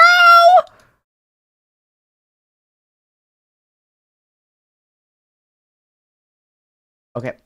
He says this well knowing Rin's dad doesn't respect him at all and is hiding in the closet just to do the call, showing yet another example of him trying to scare his opponent online into submission. The rest of the call isn't of much importance as other people join to talk, but interestingly enough, this would be the last bad thing he ever did, as since then he's been chilling out for around a year now. In fact, it was putting things together here for this video that I started to realize there's more going on here than just a deranged dude online, but something that goes into much more interesting territory in my opinion.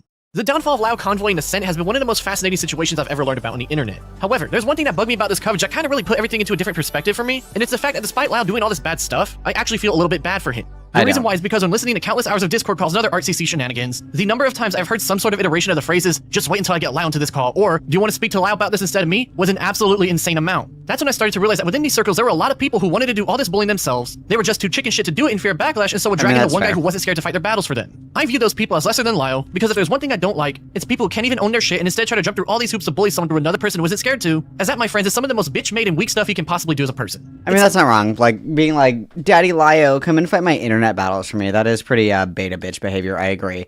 But you have to remember that the company that Lio keeps is like mostly teenagers. So of course they're scared of internet confrontation, especially when their metric for internet confrontation is Lio Convoy like threatening to call their fucking parents. That would make sense to me, but yeah.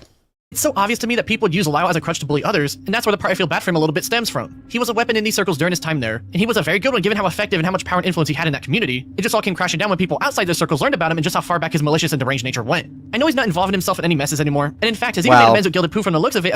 Well, we don't know about that anymore. Gilded would end up privating this video he made on Lau showing a photo of his wife, so clearly he's trying to right his wrongs with some of the people he did dirty. So hey, maybe he will actually get his shit together and stop being a malicious person one day. He even defended Lau after someone tried to slander him and label him as a pedo despite this being completely incorrect and downright malicious, and I gotta give them both credit for fixing their issues together and ending up on a good note despite everything that had gone down between each other. As far as Lau not being a malicious person anymore, it seems he's actually gotten that under control thanks to the help of his new friends, as after that ring call nothing involving him starting issues has gone down, and in fact I've been told they're on good terms now. I was told the same about the gym stuff as well, and the fact he's made amends with pretty much everyone he's done wrong is a good thing overall. I can see he's finally figured out he was the one acting bad in these situations and did the right thing and fixed what he did to them the best way he could. On top of that, if there's something I've noticed throughout this coverage, is that despite doing a lot of weird and bad things, he never did them thinking he wasn't doing the right thing in my opinion. For example, Lau let people live at his own home after their lives weren't going right. Very few people would ever open up their homes for another person, especially an internet stranger, and even though the whole adopting kids thing was very I don't know. I don't think that it's actually helpful to have like abused children come and stay with you after you take on like a parental role online. I think that's actually pretty fucked up. I think that's like a situation that's ripe for exploitation, abuse, all that other shit. Not saying that he did any of those things, but it certainly is a crossing of wires that I don't think should be crossed. very weird. It's clear to me this wasn't something with sexual undertones or similar. He really felt as if he was being a father figure to them in a way, and though as we know he clearly wasn't, and in hindsight he probably understands how weird that dynamic was, he did want to help those people out. The same thing with doxing all those people are threatening to do so. You saw how for half a decade he was the only one in those awful circles like top of the barrel in the Senate who was willing to escalate things like that because the other people were scared to do it in fear of backlash and so had him do it on their behalf. And I think part of the reason he was like this was because of the sense of justice he has. It's why he took— Oh, I don't like the end of this video. He was too autistic. He just didn't know. He just didn't know. That's like the end of the video. I don't want to listen to them glaze Lio combo anymore. It's like, oh, he was too autistic. He didn't know. He was just like their attack dog. It's like, attack dogs still attack. Like, if you have an attack dog and your dog, like, fucking mauls somebody, your dog still gets put down. Yeah, doesn't matter. Doesn't matter. I don't know, dude. Yeah, I don't know. They're kind of... He's neurodivergent and a minor. No, I think he knows exactly what he's doing. I would agree with that. Any updates on the Anthony, not Barbie, KP shit, Psy? Any other exciting developments in that sphere? Is Lio baring his teeth again? Oh, sending what? No, not really. Ah, boring. Yeah, it's very odd. The whole thing is just odd. I would agree. The whole thing is very odd. He bragged about having an export. I did see that. He was bragging about that. It's like the Discord. Your Discord is public. People can just like join your fucking Discord server. It's like, I'm being so sneaky. It's like, why? You can literally just join the server. Like everybody's like, oh, there's people in your Discord that are like sending screenshots and shit to Poppy. It's like, she could just join the fucking Discord, dude. I don't care. Like, it's obviously like anybody can join the Discord. Though I did ban that fucking freak pedo from my Discord server. But other than that, like, I mean, it's a public server. I don't know why people are like, oh my god, I've got your Discord server information. It's like, okay, you could have just joined it anytime and read it yourself. You don't have to be that dramatic about it, bro. It's really not that serious.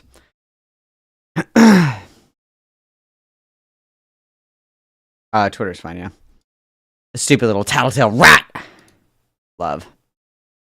Fucking little tattletale rat!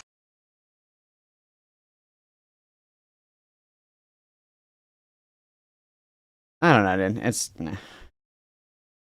No, bitch, you're gonna put something gay on the soundboard. What do you want? No. I learned my lesson yesterday. I don't trust you anymore. You've betrayed our trust. Mother is very upset, kitten. Mother is very upset, kitten. Blue tent. What time is it? Okay, if I open this and you play a sound in here, I'm banning you. I'm telling you right now. If I open this up and you come in here and you play a sound, I'm kicking you out of my Discord server. You have one chance.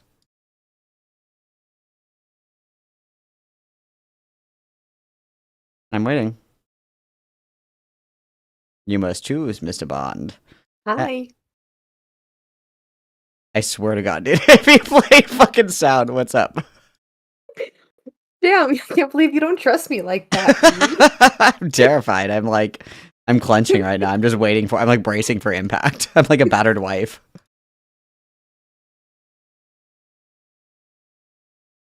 It's gonna happen. I know it. I know it!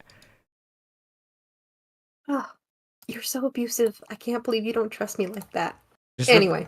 Do you have hot goss about the KP shit? That's what I'm nosy about. No? But I do know that Malcolm is Malcolm. Good one. Got him. Sorry. Lio is definitely dumb. First of all, there's thousands of cases that get sent to local police officers about stuff that never make it to the federal level because they literally do not have the jurisdiction. It's like, hey Lio, since you like video games so much, your local police officers are about on par with the local NPC in fucking MMORPG games. They're not that bright. They are not allowed to go into all the cool shit the FBI is allowed to go into. Suck my nuts, of which I have a whole case. They're pistachios. If you've ever, like, had your car hit before and you have to file a police report, you know that they're, like, painfully unhelpful and, like, borderline fucking useless. Yeah, and Seska wants to join. Oh my god. Seska will play noises for me since I am being banned from being a silly goblin.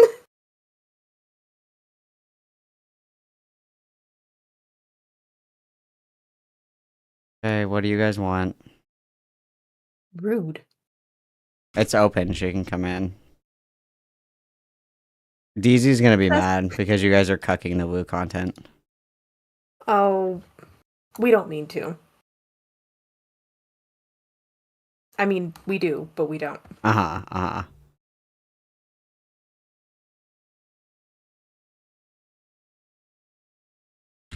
It's So where are you? I don't know. What are you doing? Look, even your chat is like free hella. See? No, bitch. No, bitch. Where are you? Seska, what the fuck? I opened it. You can be in here.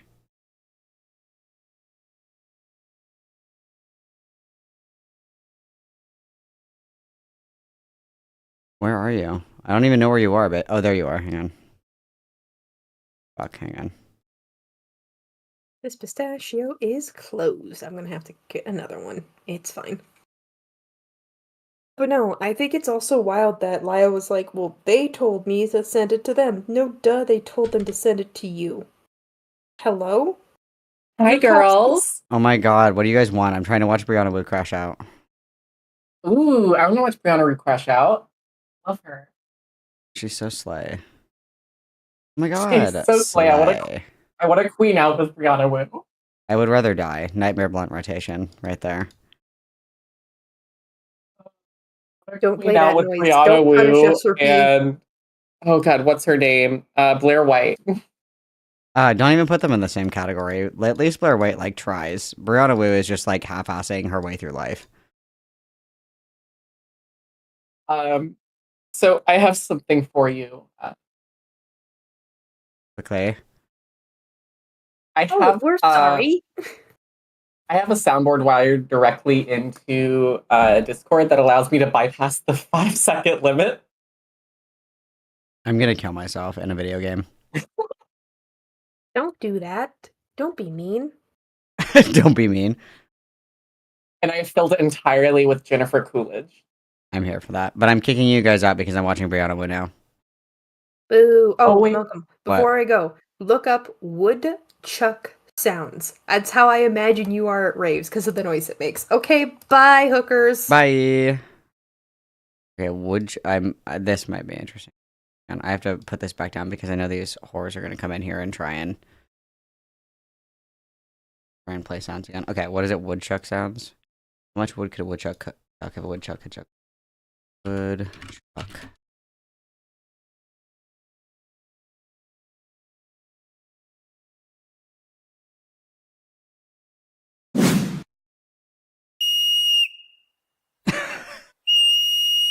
Yeah, a little bit. I could see that. I've seen the Rosa Calls Age. I don't think I'm gonna watch it tonight. I do want to see how much of this Brianna Wu shit I can get through, though. I don't know how much I'll get through. DZ has been waiting so patiently. This is where is it? Where is this? Oh, it's what is the YouTube channel that this is on again? The disagreement. Okay, this video is an hour and a half long. I cannot promise you that we'll watch the entire thing tonight, DZ, but we will do our best, okay? I promise we'll do our best, all right? I have zero promises that we'll be able to get through the whole thing, though, okay? So, let's go. Also, we have a 105 subscriber YouTube account. Brianna was like, oh, I only want people on Dullcast that are clouded. I only want people on Dullcast that are clouded. I only need clout. Oh my god, clout. And then, you know, she goes on this fucking shitter podcast as well. I don't pretend to understand her at all. I don't know. All right. And actually, before we start, I have a suggestion. Can we, just talking today, I know there's some disagreements. Can we assume good The volume on this is fucked. intent for everyone on this call today? I think all of us are trying to get to the right answers, even if we don't agree on what those are right now. I would love for us to feel that way. Oh, I think so. Yeah. I mean, this has been my attitude for decades, is that I think we need to talk more to people. I literally have my volume booster on 600%. Listen to this. A small town in the Midwest. And there's a lot of good people in this country. Of course there are. And the reason why trans care was a lightning rod for division and contentiousness is the fact that... Okay, so great freeze frame here. So, This is Marcy Bowers. Marcy Bowers is the former president of WPATH. Okay, Marcy Bowers is a world-renowned gender reassignment surgery surgeon. Okay, she is a big dick in gender medicine. Excuse the euphemism. Okay, big dick in gender medicine. Okay. Brianna Wu is a failed political socialite who thinks that she knows everything about fucking everything without getting a degree in anything, and then also lying about having a degree on multiple different occasions. So let's see who's going to win, guys. People just don't know. They don't know. agree. They don't understand the biology. They believe what they're told, maybe, or they are fearful of what they don't know. Yeah. So I think there's also a human story, but we'll get into Okay, that. now it's too loud. Yeah, well, that was a perfect transition. We've never really done like kind of a live rolling start before, but I feel like Marcy, that was a really nice way to kick us off. So, thank you both for being here. Of course. This is a fraught time for everyone, and particularly for trans people. It's obviously a deeply difficult time, and I am excited to have you both here and be able to learn from both of you. Yes, great point. Marcy Bowers also did Brianna Wu's vaginoplasty. So, a really good faith conversation. So, with that, it would be helpful to build on what Marcy was saying and just get a little context for like why you're here, why the trans rights movement is important to you, why you care, and just create a little context for our listeners. So I'll start. Brianna, you want to jump in? I would love to. First of all, can I call you Marcy today, Absolutely. or do you prefer Dr. Bowers? So Marcy, I want to start by telling you a story I remember from when you did my vaginoplasty. Marcy, before we begin this conversation, I have to jerk you off so I can emotionally manipulate you into being hesitant to be confrontational towards me, because I'm going to begin the conversation by being as nice as humanly fucking possible. So you look like a huge asshole if you don't dick ride me throughout this entire conversation, is actually what you're saying. Which was 18 years ago. Oh my gosh. And this, I think, really illustrates who you are as a person. And first of all, before I tell this story, 18 years, not a single problem, no stenosis, no anything. Pussy is great. Thank you, Dr. Bowers. Pussy on point. Thank you. It functions perfectly, top of the line, no complaints whatsoever. Thank you so much. I've been married for 17 years now, and your surgery... How does Brianna Wu, say that she's like this fucking... professional media extraordinaire, and she can't balance her audio to save her fucking life. Was not a small part of why that was able to happen. So thank you very much. I doubt you remember this because you've just had so many patients, but there was when you did my surgery, there was a trans girl in our unit, older, was clearly going to have trouble passing, and the nurses... She was obviously a brickon, and obviously I, as the Giga Chad Stacy... I know you saw this firsthand. This ugly, ratchety, little fucking disgusting bitch that you did surgery. It's like, chill. We're not always kind to the patients as we were going through. I would actually sit there at night and listen to them mocking us through the door, which was really That's unsettling. terrible. Yeah. And I don't know if you remember this. There was a girl that really had a bad reaction after surgery and couldn't walk, and the nurses were ordered to help her. And she got up on her own, and she found she broke two of her front teeth, on the floor. Two of her front teeth, smashed them on the floor. And the fact that she doesn't remember this, I also think is kind of telling, but... And you came in the next day. And It's because whoever the host of this show is doesn't know how to balance audio, and neither does Brianna. Like, if you're going to host a podcast, you need to learn how to do audio balancing, okay? Everybody needs to be able to be heard. So Brianna is like a bellowing fucking dragonborn shout through a canyon that's like the size of my fucking pinky finger, and then Marcy Bowers is like trapped in the fucking walls of my house. It's like, we didn't spend any time doing audio balancing at all. Okay. Raised holy hell in a way I've never seen a doctor advocate for a patient before. It was like she Rambo came into that unit and was reading scripture about how patients were supposed to be treated and what you expected when you gave orders about helping someone who was having trouble. And I remember just being in awe because, first of all, you were the first trans woman I'd ever met with FFS, so you were beautiful. And I remember thinking like how... Oh my god, and you were so sexy and you were so strong, and I was like, wow, what a strong woman. And I was like, wow, she's so slay, wow, she's so boss, she's serving cunt, like, oh my god, I just can't, oh my god, she's amazing, show-stopping, brilliant, incredible, amazing.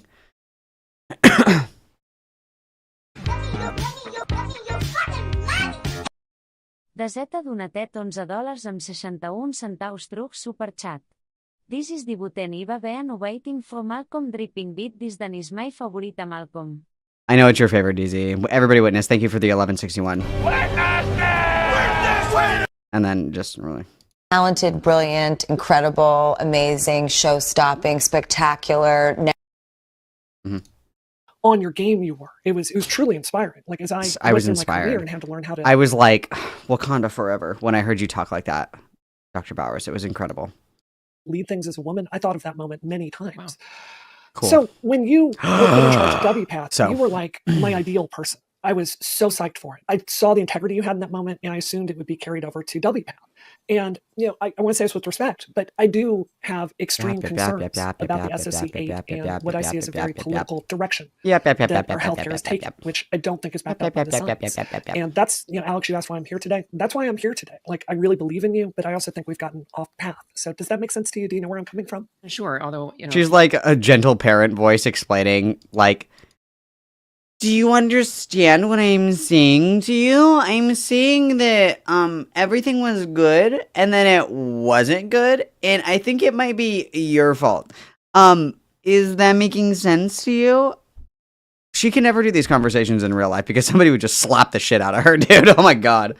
If you look at WPATH as a scientific document, which WPATH, the World Professional Association for Transgender Health, is like any other major medical organization. It can have legal personnel, psychologists, therapists, so it has a broader base of membership, but it is very much as scientific as the AMA or the APA or other major, the Endocrine Society, American Society of Plastic Surgery. It is science-driven and driven by the best available evidence. If you look at the SOC 8 compared to the SOC 7, the SOC 7 was about 65 pages. The SOC 8 is 240 something pages. And the amount of research that is presented and referenced in that is staggering. So are there holes in the evidence or areas that are not yet completed? Sure, as there is in any. I feel like this is my I love speculating. My conspiracy theory is that Brianna intentionally like boosts her own audio over other people's audios.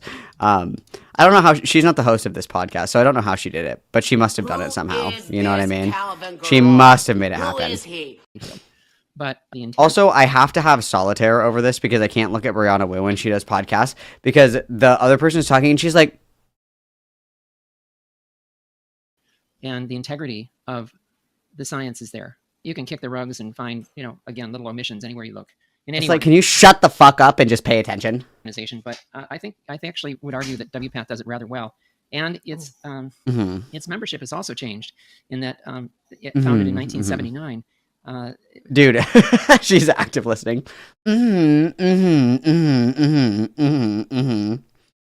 It was, and she's not active listening. She's checking herself out in the camera. You could watch her eyes. largely considered a group of cisgender, mostly white Europeans, making these guidelines for the healthcare of trans persons.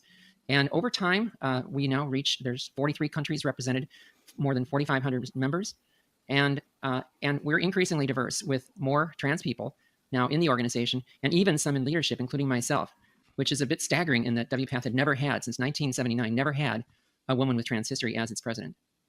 You were the first. I was the first. And you served as president from 2022 to just 2024, 2 years. A 2-year term. And it's not a full-time role. No, it's not paid. None of the positions are paid. Really? That's very surprising. I didn't know this, like, literal basic bitch shit about WPATH. Yes, people that work at WPATH, it's like fucking pro bono. It's like they do it out of the kindness and generosity of their heart. It's not a paid organization that's like WPATH 101, bitch. Like, I'm here to debate the former president of WPATH on WPATH. Sharks, today I'm asking for 50% equity in my dumb fuck company called I have no fucking idea what I'm talking about. Please feel sorry for me. Okay.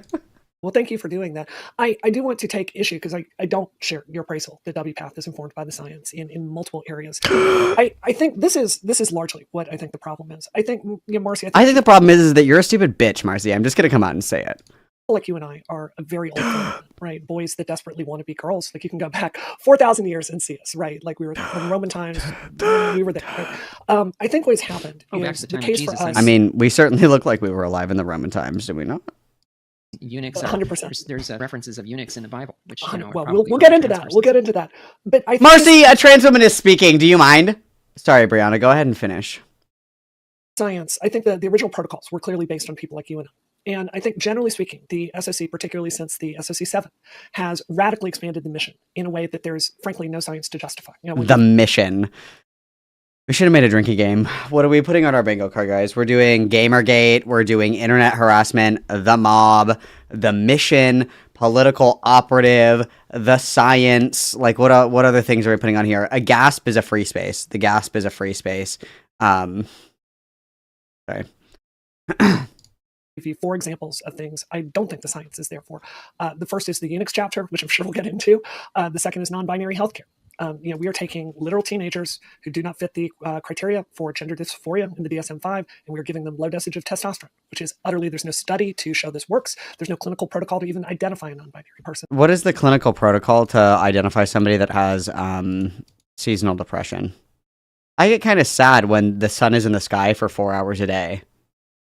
Surprise, bitch, so does everybody. Okay, how do you diagnose that? What are you talking about? Like, she just fundamentally misunderstands how psychology works. It's like, people think that psychology should map on perfectly to, like, physical sciences. Like, my arm is broken. The bone is sticking out of that person's arm. Their bone is broken. You have to rely on self-report, trial and error, and external, or, like, essentially third-hand knowledge of somebody recounting their inner experiences. That's all you can do. How do you know if somebody is depressed and needs to be put on antidepressants?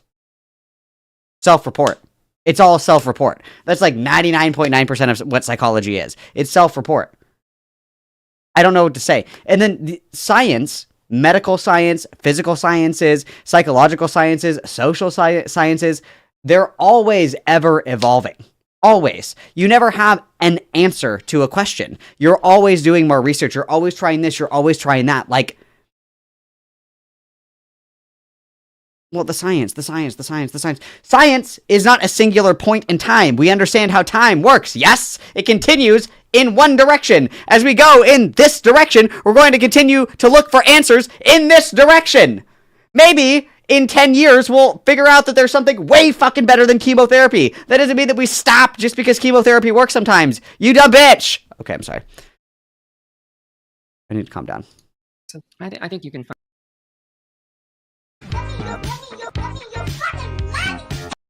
Sorry, guys. L.A.I.L. Yabuk donatet $2 truc superchat. Hello WTF dit miss. Thank you, Layla, for the $2. Everybody witness, please. This is DZ's Roman Empire. DZ loves this shit.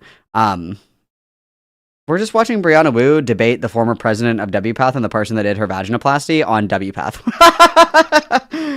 There's actually quite a bit of information out, and especially emerging information in a variety of countries, some of which have been maligned as being against this sort of care, which, in fact, from knowing people on the ground in Sweden and the UK. Marcy, you've said 2 sentences. Please shut the fuck up so Brianna can monologue again. Okay, go ahead, Brianna. You have the floor. Dog shit moderators. What's up with all these fucking... What is up with all these fucking middle-aged white dudes who get a Shure microphone and they're like, I'm gonna start a podcast, and then they have no fucking idea how to moderate? It's like, this person here just talked for 10 minutes. This person said 3 sentences. Time to stop the conversation and pass the mic back. Shut the fuck up. What are you doing? There's a reason your YouTube channel has 105 subscribers. The disagreement is on your style of moderation. Why do you have an AirPod in? Why do you have an AirPod in? Why do you have normal headphones? Oh my god, I'm crashing out. Hang on. It's not the vibes. Feel better. Okay. There's some, I would disagree. Brianna, why don't you list the other 2? Yeah. I've got them down here, and then we'll kind of go through them. Because I want to take our time and make sure we have time to really go in depth into each of these claims. So list the other 2, and then we'll go. 100%. Well, so the third one would be female to male transsexuals, which there is not the same level. I wish that she would stop talking about our kind. Please leave us alone. Of evidence for people like us. For the pathology is different, the risks of I have to smoke a cigarette before we finish this because I'm not going to make it if I can't have a smoke break really quick. We're going to finish this tonight, but I have to have a smoke break. The one thing that I'm going to say before I go and just like beat the shit out of this cigarette, the only thing that I'm going to say, and this is something that I've had an issue with for a long time, okay, so I want everybody to listen, okay, I want everybody to listen really quick, okay. The way that trans women speak about trans men would never be allowed in the opposite direction. Not allowed. You would be beaten to death with sticks in the town square if you uttered phrases that Brianna Wu is about to say about trans women. FTMs just fuck up the cohort. They're all hysterical, like emotional women on their periods who all have autism and AIDS, and they've been indoctrinated by gay yaoi on Tumblr, and they're destroying the integrity of the movement. They're all confused lesbians that are screeching into the wilderness and the skies, and they're destroying the integrity of our medicine. We need to separate them from the trans community. I want you to replace that with trans women, and then see where that gets you. I want you to replace trans men with trans women in what I just said and see where that gets you. Oh, trans women are just AGP fetishists who like to invade women's communities to make them uncomfortable, and they get off on the power imbalance because they're actually secretly misogynist and they make no effort into passing, and they're actually just ruining the entire integrity of the medical movement of transgender people as a whole. We just need to cut them out of the movement. Say that out loud, and I swear to God, it's like the bat symbol gets shot into the sky, and like 400 fucking schizophrenic trans women from every corner of Twitter will geolocate you like the guy that sees a picture of a tree and is like, that's at this park in Denmark, and he's right. All those bitches will come and find you, and they will kill you, okay? They will kill you. Like, Pablo Escobar is coming to get you if you ever said that out loud earnestly about trans women. It's like, she can sit here and stroke out on live about how trans men are ruining this, trans men are ruining that, da. Brianna, look in the fucking mirror. You spent your entire career living stealth, quote unquote, and literally lying about being trans to enter women's communities, to talk over women, to act as the authority of women in tech when your tech experience is making some gooner fucking AI game that was worse than like fucking Flappy Bird 2, okay? And you somehow made Gamergate about you. It wasn't about you. Your name is Brianna Who for a reason. You put yourself in this position. Then, I'm pausing this, Layla, because this is important. And then, Brianna Wu, I have to take these off. And then, Brianna Wu, at the very last second, at the very last light of the very last dawn, you decide, I have an idea. I'm going to come out as transgender because I burned my goodwill in every single other fucking community I've ever touched. I'm going to come out as transgender. I'm going to be one of the good ones, you guys. Unfortunately, it didn't work. Nobody gives a fuck. Nobody believes you. You're a fucking loser. You don't have any credibility. You don't have any experience. You don't have any expertise. You don't have any knowledge. You thought that you could just come out and be like, I'm trans. I know everything about everything. You have been fucking lying to everybody about that for years. And you thought that you could come out yesterday and get appointed as the new queen of the transgenders. I'm sorry. There are dozens of people that have been in line before you. Okay. You don't just get to announce yourself the queen of transgenders the day after you come out. Unacceptable. I'm sorry. Sorry, Layla. Everybody witness Layla, please. Thank you for the $5. Sorry, we got a full-on Malcolm crash out, so sorry. I'm so sorry. I think it's actually just misogyny. They don't think AFAB people can make decisions about their own bodies. Well, yeah, because every AFAB person is just like a hysterical, screeching woman who's been infected by the transgender ideology brain worms. But yeah, okay. So I'm gonna catch up on this, and then I'm gonna go and smoke. I have to have a cigarette, you guys. I have to. I need a cigarette. I need I'm gonna shotgun like 10 beers. 10 beers. And don't even get me started on the non-binaries, okay? Because people go apeshit for that shit as well.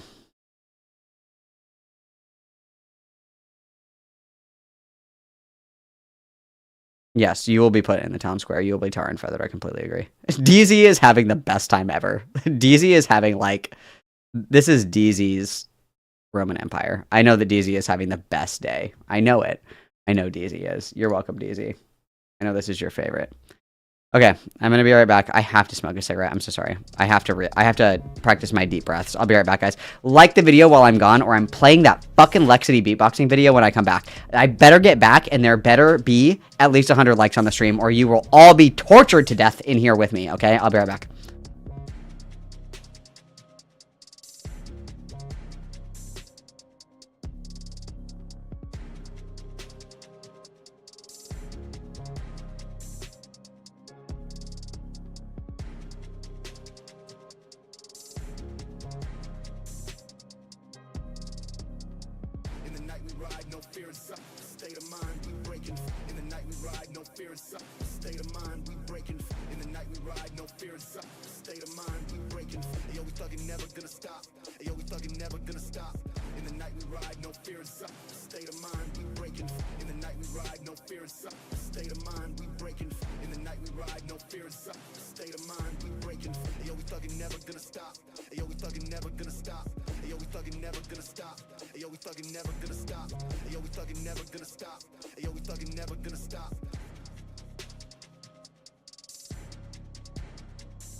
Rosabebé Donatet $2 truc superchat. Smoke Break superchat Jumscara i Vas Craesi.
And yea, though I walk through the valley of the shadow of death, I fear no evil, for thou art with me. Thy rod and thy staff comfort me. Thank you for the $2 Rose Weaver. Everybody witness. Good night, Zage. Sleep tight. Okay, I'm refreshing the stream. Mamacitas, you better have cranked up that like button. You better have smashed that like button. Oh, you guys are safe. Good for you. You guys are safe. You guys are safe. Okay.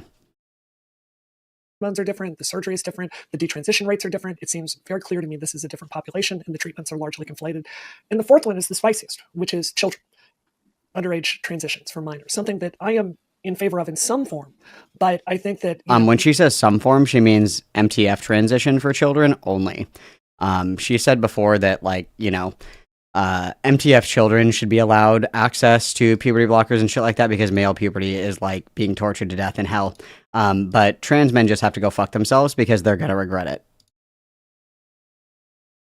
clearly there have been lawsuits, including the Tennessee lawsuit, that have felt that WPATH has not been straightforward about the science with minors. If I could just and interject has, one in fact, thing, though, misled it's very people. important Please. in any discussion of this Sure. sort of thing. Yeah. It's Please. very important not to inject anecdote as being a prescription for how medicine should be delivered. This is true in any Sure. field, and that's especially true. So when you isolate and you pick out someone who so-called detransitions or Mhm. retransitions back to their former gender, those cases are very isolated, and they're of course they've been run up the flagpole as being symbolic of the entire movement and indictment of the entire process of care. But if you look at the vast majority of individuals who have undergone treatment, including adolescents, their rates of satisfaction, psychosocial improvement, performance in school, I'm on the front line. I see patients, I see these families come in, and it's really quite dramatic. So again, the isolated case reports of dissatisfaction with care, those are isolated and should be set aside. And even some who have been championed as being detransitioners don't doubt the accuracy of the diagnoses even, but that the fact that their own personal situation has changed in some way. But there's no question. The highest rates of detransition, Fenway Health has done wonderful research on this, as has Dr. Kinnan McKinnon. Dr. Kinnan McKinnon is a trans man who does a lot of research on detransitioners. His work is actually quite phenomenal. What most research will show, not just looking at raw statistics. So there's a lot of things that go into determining detransition rates. One of them is going to be self-report. Another one is going to be provider surveys. So how many people came to you for gender-affirming care at this date? How many people are you seeing out of that cohort now? And how many of them are you aware of that have either detransitioned or stopped seeing you? So the highest rate that you see is going to be discontinuation of medical care, and that could be for a plethora of reasons. Usually, like provider surveys don't account for people that either switch providers or, move or get a different doctor or anything like that. It's just, I was treating 10 patients. Now I'm treating 8. And so you say, okay, so 2 of those people marked. Okay. They can really truly only account for people who report that they are detransitioning. And one of the things that you'll find in almost any survey that you will ever look at, including Lisa Lippman's study, which notoriously is very slanted towards the narrative that detransition is inevitable. There's this massive wave of detransition. Everybody and their mom is going to detransition. You know, it's over. The transgender surge is over and all this other shit.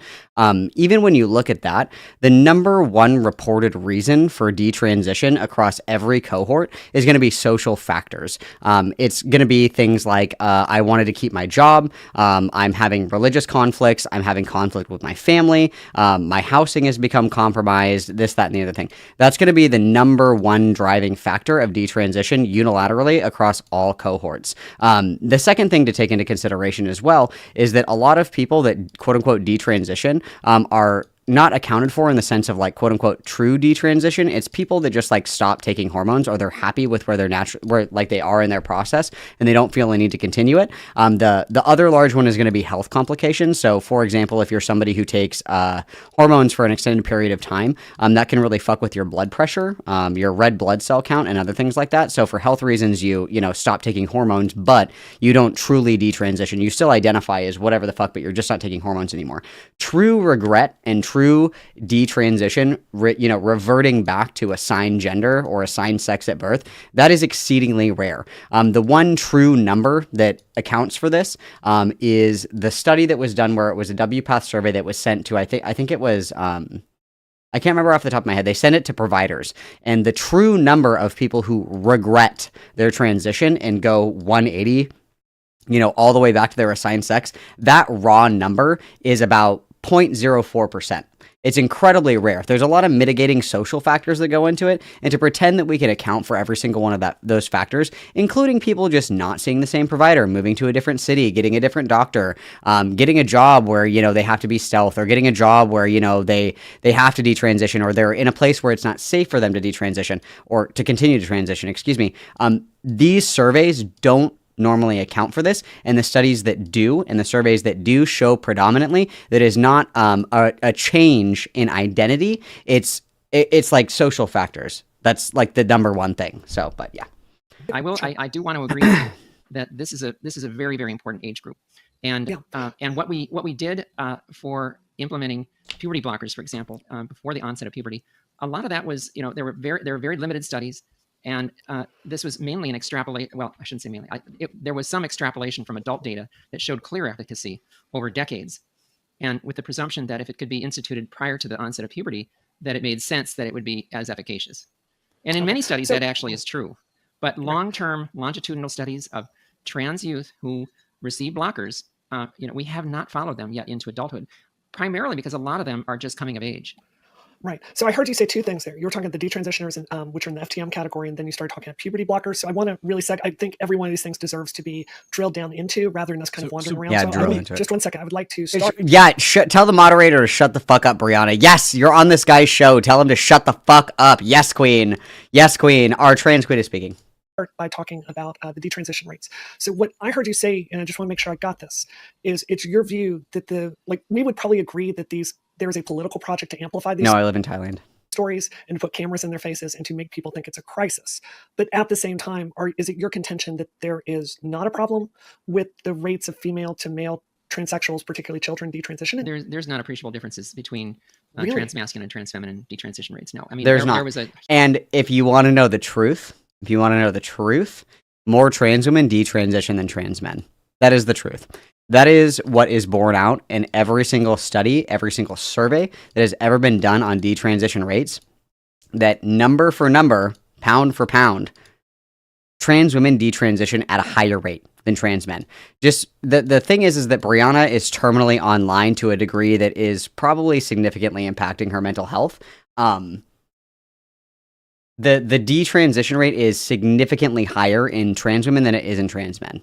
But when you get your entire worldview from sitting on Twitter for fucking 12 hours a day, it's really easy to get lost in the sauce. It's really easy to get lost in the sauce, to be honest with you. So, fair enough, I guess. A large study, combined Canadian-U.S. study. Kinnan McKinnon. It is not yet Love published, Kinnan I don't believe, McKinnon. but he was the author and presented that. And there were several hundred in each camp that were presented at the last WPATH meeting. And it was really staggering to see how this is a trans man who was looking in at detransition rates. And they were, there weren't many. Again, these numbers are usually about 1% of persons, but incredibly low. It was quite clear that that the factors that went into detransition decisions were complicated. Some of them were actually about 2/3 of them were actually external. So in other words, it was their acceptance in society, it was pressure from family, those sorts of things, difficulty getting employment. Those were the issues that really factored into why they decided to suspend their transition-related care. His study, I just want to jump in, Marcy. His study puts it between 5 and 10%. McKinnon. So just no, McKinnon's study puts it around 1%. I believe the number off the top of my head is 1.3. McKinnon again is one of the leading researchers in detransition right now. Great guy. If you're ever bored, he does TikTok videos as well, which is really great. The rates that were reported in McKinnon's most recent kind of little like study thing that he did, it was around, I want to say it was like 1.3%. So that's just not fucking true. If you're the moderator of this conversation, why would you not like at least Google this shit beforehand? I don't get it.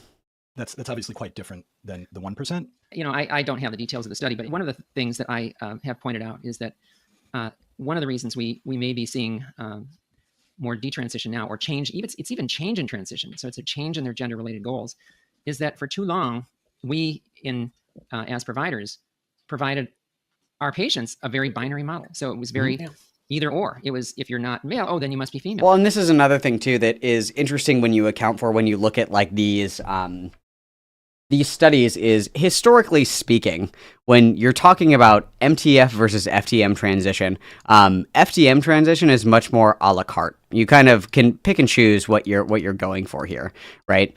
And so when we look back on the standards of transition, you would have people who would be what we now understand to be non-binary.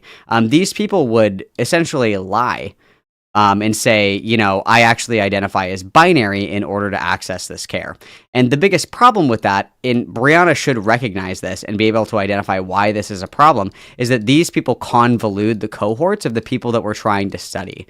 By offering a more inclusive umbrella and a more inclusive label for people to fall under and sort into and access this care, we actually improve our ability to study these things like tenfold, because you're not highly selecting for individuals who are willing to lie to get access to this treatment, and then after the fact will report different things on follow-up surveys. If you have this open enough where you say, you know, this person can all receive this kind of care, we're casting a broad enough net where these people can still rate very high rates of satisfaction without being forced into a very specific medical pathway. By opening it up, you actually diversify the pool that you are doing research from in order to make better and more accurate presumptions and understandings of people's goals, their satisfaction with their goals, and what kind of interventions they need to meet these goals.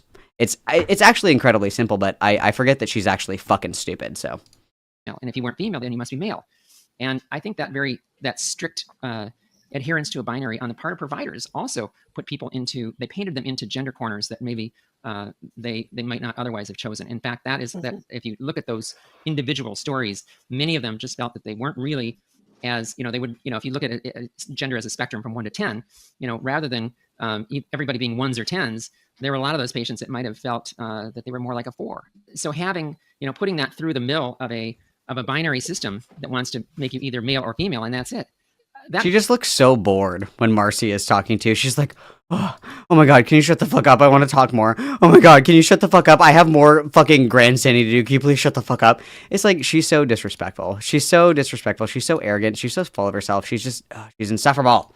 That number needs to be parsed out. And there's no question that WPATH and many of the persons active in the field are trying to. Oh my God, girl, who are you texting? We are doing a better job of identifying who is it, girl? Who does this really work for? And make sure that we're really addressing the true needs of patients and not the needs of, you know, to put it bluntly, surgeons and. I vos duts passadonatet 2 euros truc superchat. Brian ha begut knou a lot about veïna 4. I disavow. I'm shaking my head as I read this comment. Thank you for the 2 euros, nonetheless. Everybody witness, thank you. And care providers. Sure. But Marcy, if I could just interject here. So 2 things in response to what you just said. I have a different theory about FTMs, because I think like 10 years ago, I really just assumed they were like us. You know, something crazy is actually Abigail Schreier talks about this in her book. And something that, and this is true for pretty much every area of psychology, You can look at this in pretty much anything that isn't a quote unquote traditionally female mental illness or intellectual disability. You can actually see the exact same thing in autism. I want to say about 12 or 13 years ago, we started to see this quote unquote spike of females with autism and ADHD. And a lot of people attributed that to like the woke mind virus and shit like that. But what we truly see is that for the first time in history, people were actually looking at women and young girls and saying like, maybe they present differently than their male counterparts. Maybe that's what that is, right? So typically speaking, like if we just take, for example, autism. Autism presents very differently in young girls than it does in young boys. So for a long time, there were young girls who were misdiagnosed or essentially quote unquote missed with diagnostic criteria for autism because we assumed that they would fit under a male pathology, but they don't.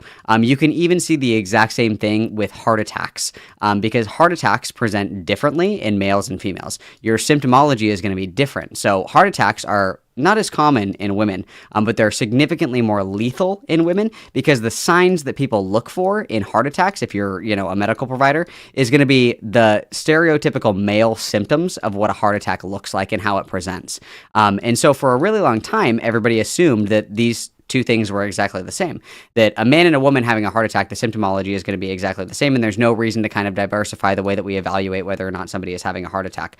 You see this start to change probably about 12 years ago, 12, 13 years ago, not only with heart attacks, but also with mental illnesses as well, okay? And so one of the big things that we notice is up until about 12, 13, 14 years ago, nobody was even really considering that women could present with gender dysphoria.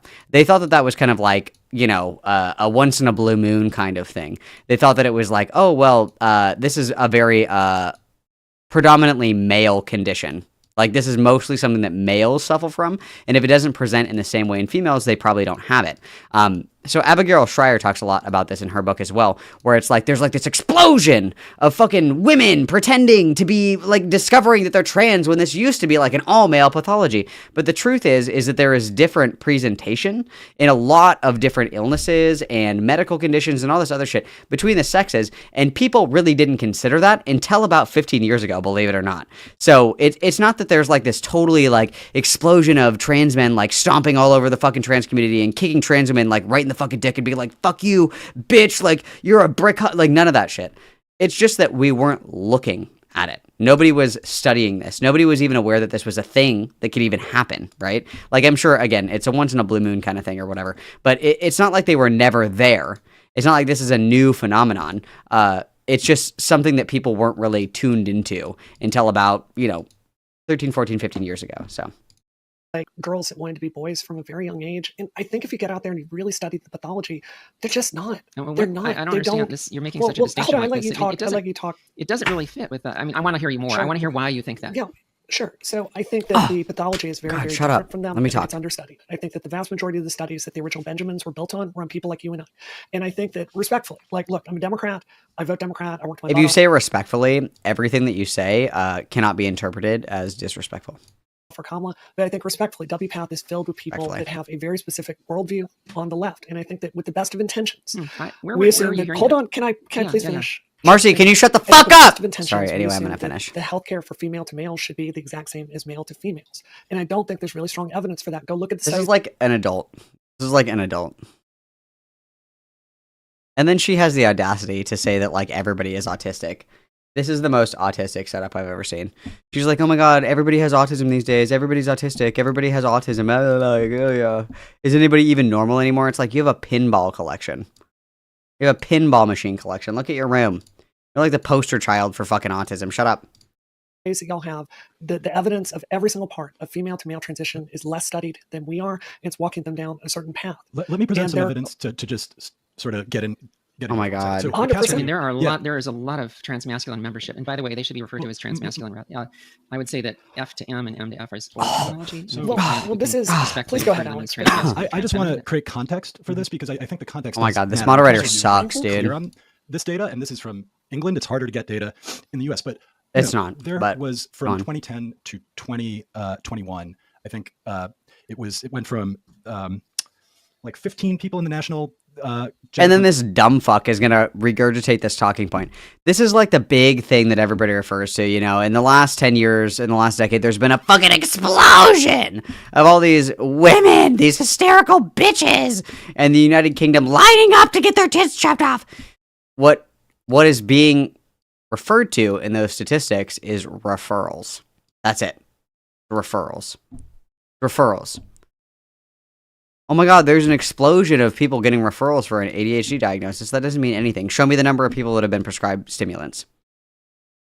Show me the percentage increase of people that have been diagnosed with ADHD. Not people who are referred for an ADHD evaluation. These are completely different things.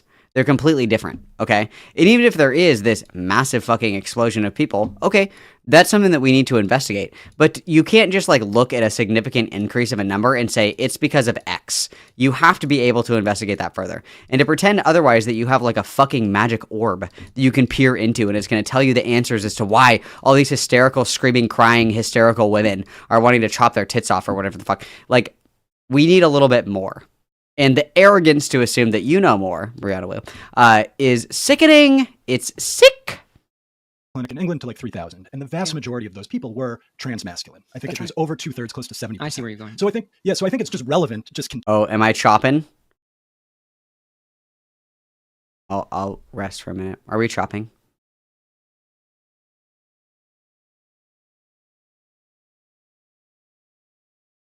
I think it's me, guys. I think it's me. I think I'm being silenced by the woke left.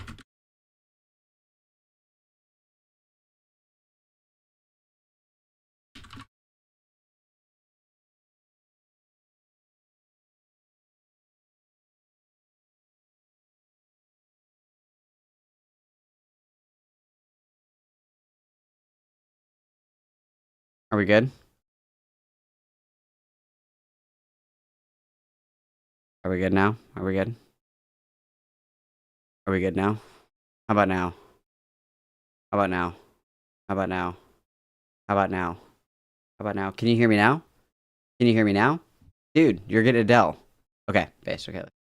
Contextually, to know that again, I was just looking at a gender clinic in Oregon, had a 40x increase from 2013 to 21. And again, the majority are transmasculine. I think that context really matters. It also, the CAS review, and happy to dispute this, uses very specific language around the nature of when the onset of the dysphoria is. And they describe in transfeminine dysphoria, generally the onset is at an early age, and transmasculine dysphoria is generally in the teenage years. That is to me, a difference. I don't know what that means for I have like 10 more minutes left, you guys, and then I have to get ready to go to EPs. DZ, please don't crash out. I swear on my life that we'll finish this tomorrow because I have been very excited to watch this with you, DZ, because I know how much it means to you. I have like 10 more minutes. The one thing that I will say is let's think about this logically. Okay, let's think about this logically for a second. Let's use all of our brain power for 1 second, okay? When does sexual dimorphism really start to manifest? When does that really start to exacerbate differences between boys and girls? When does that really start to boom?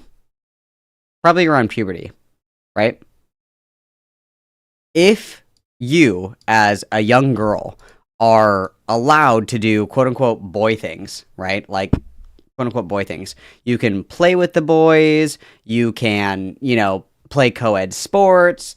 You can play rough and tumble, there's not, before the onset of puberty, there's not many dimorphic characteristics between boys and girls, even at an athletic capacity. That's why co-ed sports are usually acceptable up until like middle school, because there's not really that much of a dimorphic difference between boys and girls, right? That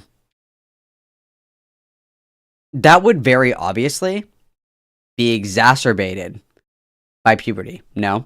And then if we look at the way that young girls and young boys are treated socially, it would make sense to me that young boys are more acutely aware of the social dynamics and the social differences between boys and girls, and then for girls, that difference is exacerbated by the onset of puberty. Like, I don't mean to cite common sense. I don't, because that's like bitch shit, right? But when you hear hoof sounds, don't think zebras. Like, there is a reason that puberty exacerbates these symptoms. There is a reason that the apparent and very abrupt dimorphism between primary and secondary sex characteristics, especially visible sex characteristics, that kind of gets triggered with the onset of puberty. Because you're not playing co-ed sports anymore. You're starting to go through puberty. You're starting to develop. You're starting to see these different characteristics. You're starting to be treated differently by your peers, by adults, by family members, by friends, all this other shit. Like, are you really surprised that the onset of puberty is what is kind of like a trigger for the escalation in these feelings? Is that honestly surprising? Oh, it's rapid onset gender, whatever. Oh my God, the girls are just getting fucking... It's like, no, because... I'll tell you the truth. I'll tell you right now. Here's a little fun Malcolm lore for you. I quote unquote lived as a boy up until I was like 13 years old, and then I couldn't anymore because I was very obviously like a girl because of puberty, right?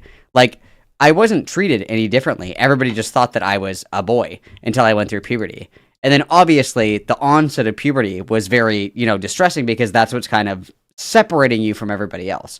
Like, it's very unsurprising if you actually fucking think about it for like 2 fucking seconds that the onset of these dimorphic traits are what causes distress in people. Like, hello? Hello? Whatever, dude. I hate this bitch. This is all. I can't disagree with any of what you're saying. Okay. And although I do take issue with the cast report, which was terrible. We can get into that. Yeah, we have time. Politically motivated and really not a very credible piece of opinion. But it does point out, any of these things you can learn from them. There are certain things, and one of the things that has troubled me as well is the shift that we had from what was traditionally we thought of that it was more of we saw more trans feminine persons presenting for care, and that ratio has completely flipped. Where now 2/3 of individuals presenting to gender clinics now are assigned female at birth. And I've asked different providers, pediatric specialists. Diane Ehrensaft, a very well-known psychologist, and I'm not sure I really have a satisfactory answer yet. But there's no question that society has a problem with how girls are being, what their role models are, and how we are affirming them as emerging female beings on this planet.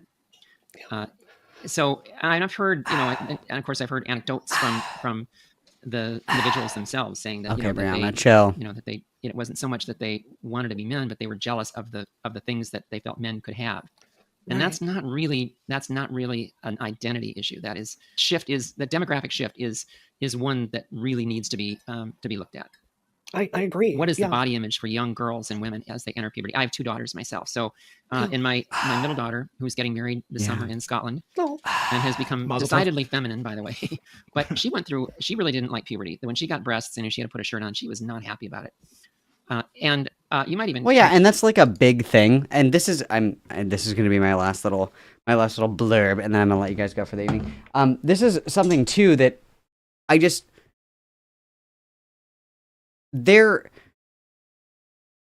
These things are going to manifest differently when expectations change, right? Like when your social expectations change. Because it's Miss Jasmine in chat saying that like little tomboys are like cute, and then when you get older, it's like, what's wrong with you? Like, why have you not matured into like wanting to do like girly things and shit like that? Those social expectations shifting, especially if like, for an average teenager, puberty sucks, growing up sucks. Like, teenage years suck, right? Like that's not like, oh my God, what? Like that's not crazy. But the shifting in those social expectations, I think it's actually really ignorant to pretend that this doesn't disproportionately affect young girls more. Because I think it certainly does. And to pretend otherwise is just really fucking stupid. It's just really fucking stupid, and it's like nothing demonstrates more to me how out of touch Brianna Wu is with like literally everything in the entire world than when she talks about trans men. Because it's like you have no idea how any of these social dynamics work. Never mind for like adults, like never mind children, right? Like you have no idea like how much these things kind of shift people's comfortability in their role in society. It's very weird. It's very, very fucking weird. And it's embarrassing because she acts like an authority on every single fucking topic that she talks about, but her life experience begins and ends on twitter.com. It's actually fucking embarrassing. And I don't know, dude. It drives me fucking nuts. I think that she's an idiot. Yeah. All right, I have this paused here, guys. We'll finish watching this tomorrow. Tomorrow's Saturday, guess what? We have like all day for girl time. I have some stuff that I have to do in the morning, and then we will do girl time. Like for a significant amount of time. We'll do a significant amount of girl time tomorrow, and we will certainly finish this video because I have been waiting patiently for this video. Okay, you guys. Thank you guys for hanging out with me this evening. Everybody has been very generous, and I very much so appreciate that. Mashallah, sisters. I love your generosity. It means the world to me. I really, truly appreciate it. I'm going to send you guys to Resevere. We're going to have girl time tomorrow, and then we're going to have girl time on Easter Sunday. Praise the Lord. Amen, brothers and sisters and other. After I go to Mass. Obviously, it's Easter. I have to go to Mass. But I love you guys endlessly. Thank you for hanging out with me. I really appreciate your time. I really appreciate your generosity. And I hope everybody had a great time. I look forward to seeing you guys. Pasta manana, mamacitas. I love you lots. Hug, hug, kiss, kiss. XOXO. Gossip Girl. I will see you tomorrow. Adios, mamacitas. Slay. Oh my god. Slay.